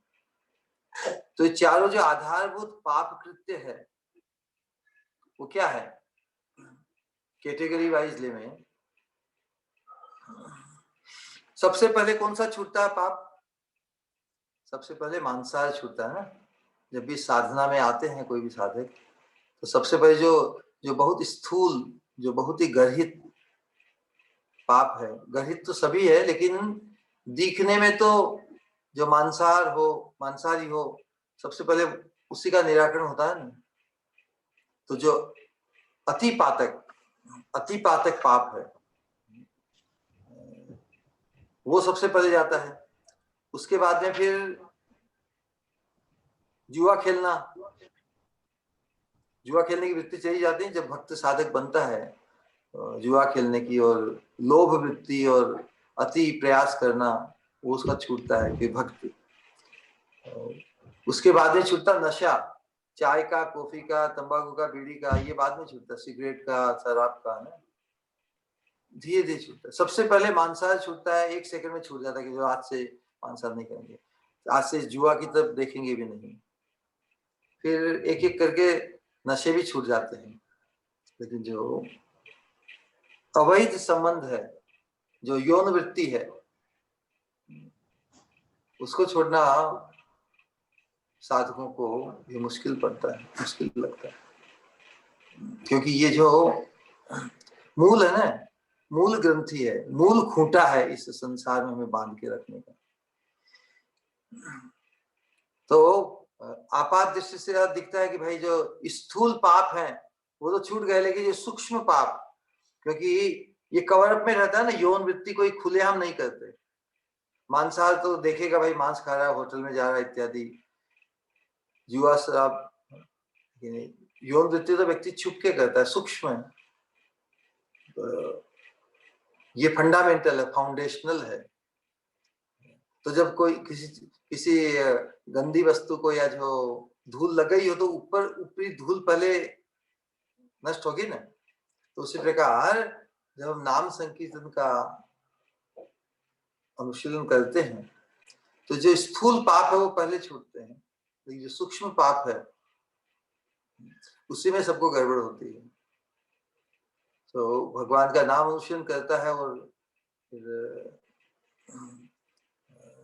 जिसे छोड़ना है, जिसे यौन वृत्ति का आवेश केवल शरीर के भोग के लिए ही, इसको धर्म के अंतर्गत धर्म अविरुद्ध भूतेषु कामोस्मि भरतर्षभ है, यही सबसे बड़ा अपराध बन जाता है। जब हम गुरु पादाश्रयों का भजन साधन करते हैं तब ये स्थूल मांसाहार, जुआ, शराब और ये तो छूट जाता है। लेकिन चौथा है यौन वृत्ति का जो आवेश, यौन सुख का जो आकर्षण है, उससे भी मुक्त होना है ना। उसके लिए तो कोई रिप्लेसमेंट है, इसको तो जड़ मूल से निकालना ही होगा। जो स्थूल जो वस्तुएं हैं, मांसाहार, उसका तो रिप्लेसमेंट है कि चलो मांसाहार नहीं करके प्रसाद आहार, और जो गैम्बलिंग है उसको छोड़ के दूसरे व्यवसाय को अपना सकते हैं अपने निर्वाह के लिए। जो व्यसन है उसमें भी भगवान के नाम का व्यसन, मद, नाम के कीर्तन का, हरि कथा का व्यसन, हरि कथा का लोभ, नृत्य का, कीर्तन का जो आवेश है, उससे हम रिप्लेसमेंट। लेकिन जो यौन वृत्ति है, निवृत्त इष्टा, इनसे निवृत्त होने के लिए तो इसको छोड़नी ही पड़ेगी। ये समझकर भी, क्योंकि इसका कोई रिप्लेसमेंट नहीं है। यौन वृत्ति का आवेश ही हमसे सब अपराध करवाता है, क्योंकि ये बहुत सूक्ष्म है। स्थूल चीजें छूट जाती है जल्दी, लेकिन सूक्ष्म चीज, और व्यक्ति उसमें समाधान कर लेता कि यस, ये तो जैसे जीवन की इतनी आवश्यकता है। जीवन की आवश्यकता तो केवल भजन है, भगवान का शुद्ध भजन। वो शुद्ध भजन से हमें वंचित करता है ये यौन वृत्ति का आवेश। तीव्रेण भक्ति योगेन, तो जिसकी यौन वृत्ति का जो आवेश और उसका जो डिस्ट्रैक्शन, उसका जो छूट जाए तो उसका भजन प्रबल हो ही जाएगा। नहीं तो व्यक्ति हर चीज श्रेष्ठ करते हुए भी दाग तो एक ही, वो दागी हो जाएगा, है ना। तो आवेश जब हमारा भक्ति में प्रबल होगा तो हम अवश्य ही इस जो सूक्ष्म जो पाप है, संतान की उत्पत्ति के अतिरिक्त जो हम इंद्रियों में ही, शरीर में अनुरक्त, शरीर के भोग में ही लिप्त रहने का जो वृत्ति है, उससे अपने आप को मुक्त नहीं कर पाते। क्योंकि जो सूक्ष्म है उसको कोई देखता नहीं ना। वो तो लोग कहते हैं पर्सनल लाइफ, पर्सनल लाइफ में भी असत पाप करते हुए वंचित तो हम अपने आप को ही करते हैं। तो पाप तो अज्ञान में होता है, लेकिन अब जब हम साधना में आ गए तो अब हम अज्ञान में नहीं है। हमें क्या छोड़ना, हम गुरु पादाश्रित होते समय नियम लेते हैं, प्रतिज्ञा करते हैं कि यस, नो अवैध स्त्री संग। अवैध मतलब भले वो अपनी स्त्री के साथ हो चाहे पराई स्त्री के साथ हो, ये संतान उत्पत्ति के लिए नहीं है, धर्म के अंतर्गत नहीं है यौन वृत्ति, तो वो अधर्म, वो पाप ही है। जानते हुए हम पाप करते हैं तो वो फिर अपराध बन जाता है, उससे हम और वंचित हो जाते हैं। ऑलराइट जी महाराज, बहुत धन्यवाद महाराज। हरे कृष्ण। प्रणाम श्री गुरु महाराज। हाँ, कृष्णमते अस्तु, कहिए। हरे कृष्ण। कोई प्रश्न है?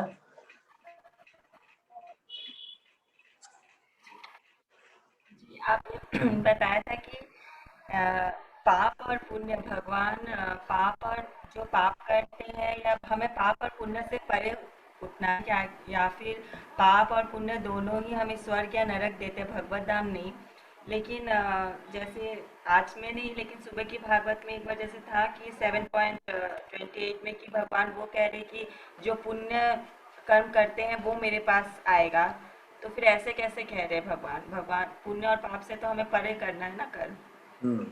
भगवान कह रहे येषाम त्वंत गतम पापम जनानाम पुण्य कर्मणाम ते द्वंद्व मोह निर्मुक्ता भजन्ते माम दृढ़ता। तो पुण्य करने से मतलब अच्छा है, पाप करने से बुरा। तो पाप तो हमें अलग करते ही हैं परमार्थ से। एक पुण्य के विभाग है। पुण्य मतलब जो ऑथोराइज, जो अच्छा कार्य हम करते हैं। तो कुछ पुण्य है वो हमें इस धरा के इस मर्त्य लोक के या स्वर्ग लोक के सुख भोग को प्रदान करते हैं ना, पुण्य। और कुछ जो पुण्य है वो मोक्ष प्रदान करते हैं, और कुछ पुण्य है जो हमें भक्ति प्रदान करते हैं।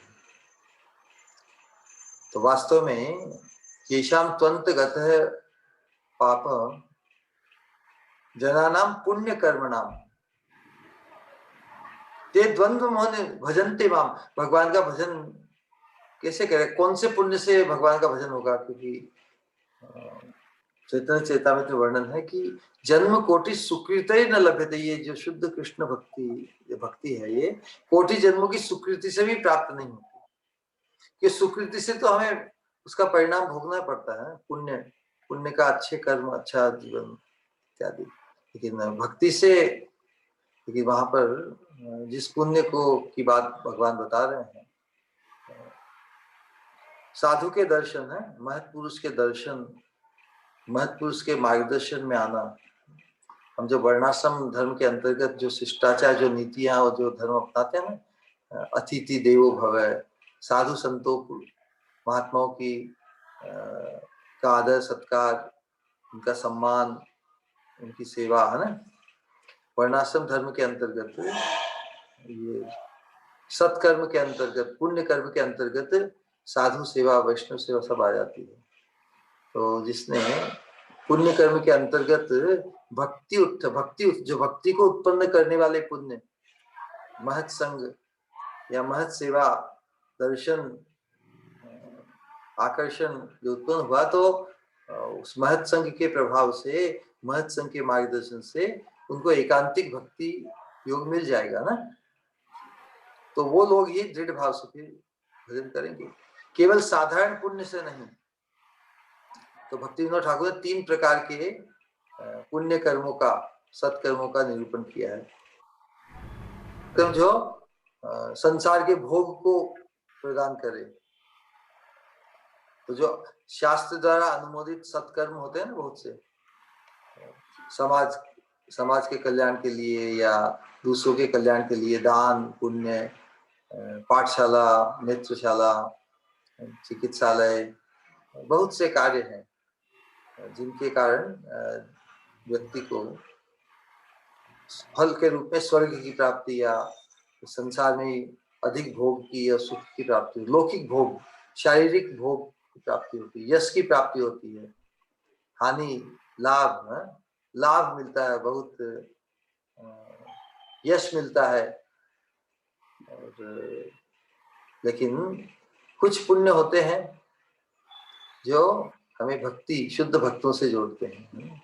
तो महत संग जिसका हुआ है, महत पुरुष का दर्शन जिससे हुआ है, महत उसका संग, सानिध्य, सत्संग, श्रवण हुआ है, उसमें उसका आकर्षण हुआ है, तो महत पुरुष के सानिध्य में आने से ही ते द्वंद्व मोह निर्मुक्ता भजन्ते माम दृढ़, तभी वो एकांतिक भाव से, दृढ़ भाव से भगवान का भजन करेगा। तो महत पुरुष के संग में आने से न केवल उसके पाप तो नष्ट हो ही जाएंगे, है ना, और उसका आवेश फिर पुण्य कर्म, जो भोग और मोक्ष प्रदान करने वाले उन पुण्य कर्मों से भी उसका आकर्षण छूट जाएगा। वो तो फिर एकांतिक भक्ति योग में अग्रसर हो जाएगा। तो इस रूप से इसको समझ सकते हैं। ठीक है। एक सवाल और था, इससे रिलेटेड नहीं है, कि जिस तरह भगवान ये जो उपदेश देते हैं, जो भगवत गीता या भागवतम में, जो बहुत ही रेयर है, यानी कि गुह्यतम है, तो रेयर चीज को तो सभी को लेना चाहिए, फिर क्यों सब रेयर के पीछे अट्रैक्टेड नहीं होते हैं? यस, यही तो है राज विद्या राज गुह्यम। तो जब तक भगवान की कृपा को धारण करने के लिए जब तक महत्पुरुष हमारे जीवन में नहीं प्रवेश होता, जब तक महत्पुरुष के प्रति हमारा आकर्षण जागृत नहीं होता, तब तक ये संभव नहीं है। इसलिए तो अनंत काल से हम भटक रहे हैं। जिस जीवन में हमें महत्पुरुष की महिमा, महत्पुरुष की दिव्यता का जब बोध होगा, तो वो हमारे लिए अंतिम जन्म है, वास्तव में अंतिम जन्म है। क्योंकि भगवान की जो कृपा धारा है वो उसी माध्यम से हमारे जीवन में पूर्ण रूप से प्रकाशित होगी, पूर्ण रूप से हमारे जीवन में उतरेगी। हमारा पूरा एटीट्यूड, हमारा आउटलुक, व्यू पॉइंट, सब कुछ बदल जाएगा, सब कुछ दिव्यता की तरफ मुड़ जाएगा। यदि किसी को दिव्य बनना है तो दिव्य व्यक्ति को पहचानना होगा। अदरवाइज हम दिव्यता की जो परिभाषा है अपनी मन घड़ंत करेंगे।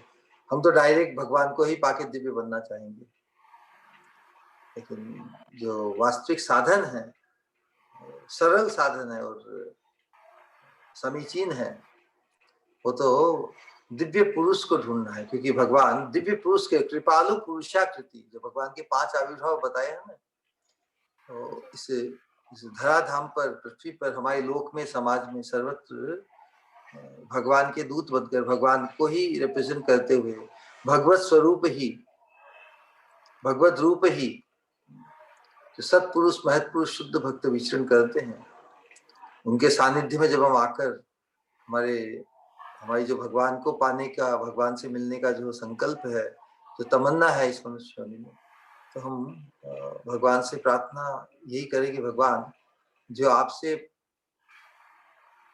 परिचित है, जो आपको जानते हैं, जो आप में अनुरक्त है, ऐसे भक्तों के साथ हमारा परिचय कराएं। जब यही शास्त्र का विधान है कि जब भगवान किसी जीव पर कृपा करना चाहते हैं, उसकी प्रार्थना को सुनकर, तो वो सत्पुरुष, महत्पुरुष, श्री गुरु के रूप में ही उसके साथ व्यवहार, उसके प्रति आकर्षण हृदय में जागृत कराते हैं। यही साधना का क्रम है। हमें इस सिद्धांत को अच्छी तरह से हृदयंगम करना है। यदि हमने पूरे हृदय के भाव से किसी में महत्पुरुष के रूप में दर्शन किए हो, हम उदाहरण देते हैं ना एक बार, कि जिस प्रकार हम नारद मुनि की कथा सुनते हैं, दूसरे महान भक्तों की कथा सुनते हैं, और हम कभी कल्पना करते होंगे कि हमें भी यदि नारद मुनि मिल जाए तो मैं तो सब कुछ उनके पीछे ही पड़ जाऊंगी। नारद मुनि तो भगवान से मिले हुए हैं ना, भगवान को प्राप्त है, तो उनके पीछे रहने से मैं भी भगवान को पा जाऊंगा। वही भाव हमें महत्पुरुष के ऐसा भाव जागृत हो अपने श्री गुरु के प्रति, शुद्ध वैष्णव के प्रति। जिस प्रकार लोग कहते हैं ना कि आज मुझे प्रभुपाद मिल जाए तो मैं प्रभुपाद का दीवाना हो जाऊंगा, प्रभुपाद से दीक्षा ले लूंगा, है ना, प्रभुपाद के अंगत हो जाऊंगा। तो प्रभुपाद तो परंपरा का नाम है ना। हमारी जो परंपरा है चैतन्य महाप्रभु को लेकर, भगवान से सभी परंपराएं, वो सब प्रभुपादों की ही परंपरा है। हर जनरेशन में अपने प्रभुपाद को पहचानना होता है। क्या प्रभुपाद के पहले कोई प्रभुपाद नहीं थे ना, उन्होंने प्रभुपाद को अपनाया। बाद में जब प्रभुपाद का ही कार्य किया तो ये प्रभुपाद प्रकट हुए, सामने आए, लोग उन्हें पहचाने। बाद में उनके जाने के बाद में ज्यादा पहचाना लोगों ने, है ना। वर्तमान में तो कितना जीते हैं, 5-7 साल तक ही, मुश्किल से 5-7 वर्ष तक ही लोगों ने तो जिन्हें हम प्रभुपाद आज कहते हैं उनको जाना, ज्यादा तो बाद में जाना ना। उसी प्रकार जो वर्तमान में जो समर्पित होते हैं भगवान और अपने श्री गुरु को, उनमें यदि किसी में हमारी प्रभुपाद बुद्धि जागृत हो जाए, वो भगवान की कृपा से ही होगी, भगवान की कृपा से होती, तो फिर हम अपने अपने प्रभुपाद को, अपने नारद मुनि को पा जाते हैं। सबके लिए उपलब्ध है, सबके लिए उपलब्ध है ये साधन। जिसकी दृष्टि में, जिसके हृदय में किसी के प्रति ऐसा शुद्ध भाव महत् पुरुष के रूप में, श्री गुरु के रूप में, शुद्ध भक्त के रूप में प्रकाशित हो जाता है, तो फिर सब कुछ विदित हो जाता है। दिव्य ज्ञान हृदय प्रकाशित हो, यस्य देवे परा भक्ति यथा देवे तथा गुरु तस्यैते कथिता यहाँ तक प्रकाशन्ते महात्मना। वो व्यक्ति भी शुद्ध भक्त बन जाता है। जिसने शुद्ध भक्त को पहचान लिया, उसके चरणाश्रित हो गया, वो स्वयं भी शुद्ध भक्त हो जाता है। पारस तो किसी को सोना बनाता है ना, शुद्ध भक्त तो जो उसके चरणाश्रित हो जाते हैं उसको शुद्ध भक्त बना ही देंगे। तो जो पहचान जाता है वही तो बनेगा ना। जो अपना तो लेते हैं लेकिन पहचान नहीं पाते, या वो भाव जागृत नहीं हो पाता, उस भाव को जागृत करने के लिए डेडिकेशन है। Dedication leads to devotion. जो समर्पित होता है, धीरे धीरे समर्पित होते होते सहज अनुराग अनुरक्ति रति उत्पन्न हो जाती है। भगवान के संबंध से ही हम शुद्ध भक्ति को देखें तो फिर हमारे जीवन में भी शुद्ध भक्ति का स्रोत एकदम प्रवाहित हो जाएगा। ऑलराइट,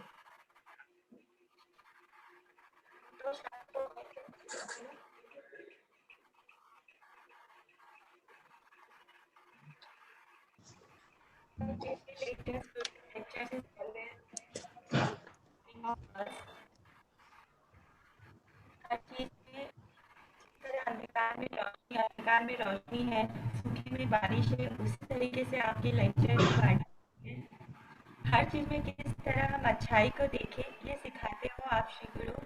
चाहे वो मनुष्य हो या फिर कलयुग। कलयुग का नाम सुनते ही जहाँ हम सब स्थिर हो जाते हैं कि कैसे बचे इस कलयुग से। फिर भी आपने बताया कि हम कलयुग से भी हम बच सकते हैं। कलयुग भी वरदान साबित हो सकता है अगर हम श्री चैतन्य महाप्रभु के आश्रित होते हैं, अगर हम संकीर्तन को जीवन में अपनाते हैं।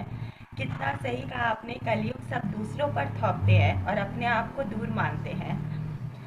असत में ही हमारा आवेश, वही तो हमारा कर्म बंधन है, और जिससे हम सिर्फ छूट सकते हैं जब हम भगवान में अनुरक्ति होती है हमारी। पर यह अनुरक्ति जीवन में तभी तो आएगी जब हम महत् पुरुष को अपनाएंगे, जब हम उनमें देखेंगे अपने भगवान श्री राधा कृष्ण को।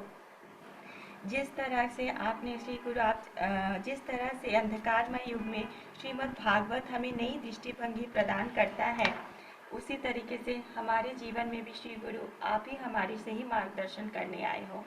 इसलिए आपका कोटि कोटि धन्यवाद। हरे कृष्ण।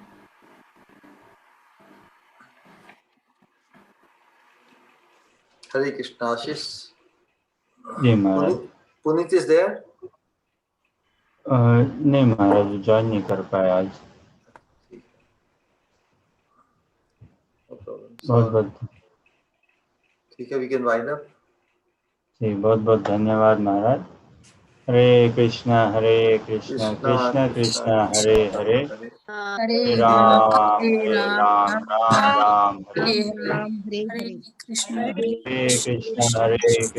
कृष्णा कृष्णा हरे हरे, हरे राम राम राम हरे कृष्णा कृष्णा कृष्णा हरे हरे, हरे राम राम राम। परम पूज्य भक्ति स्वरूप गोविंद स्वामी महाराज की जय। गौर भक्तवृंद की जय। निताई गौर प्रेमानंद।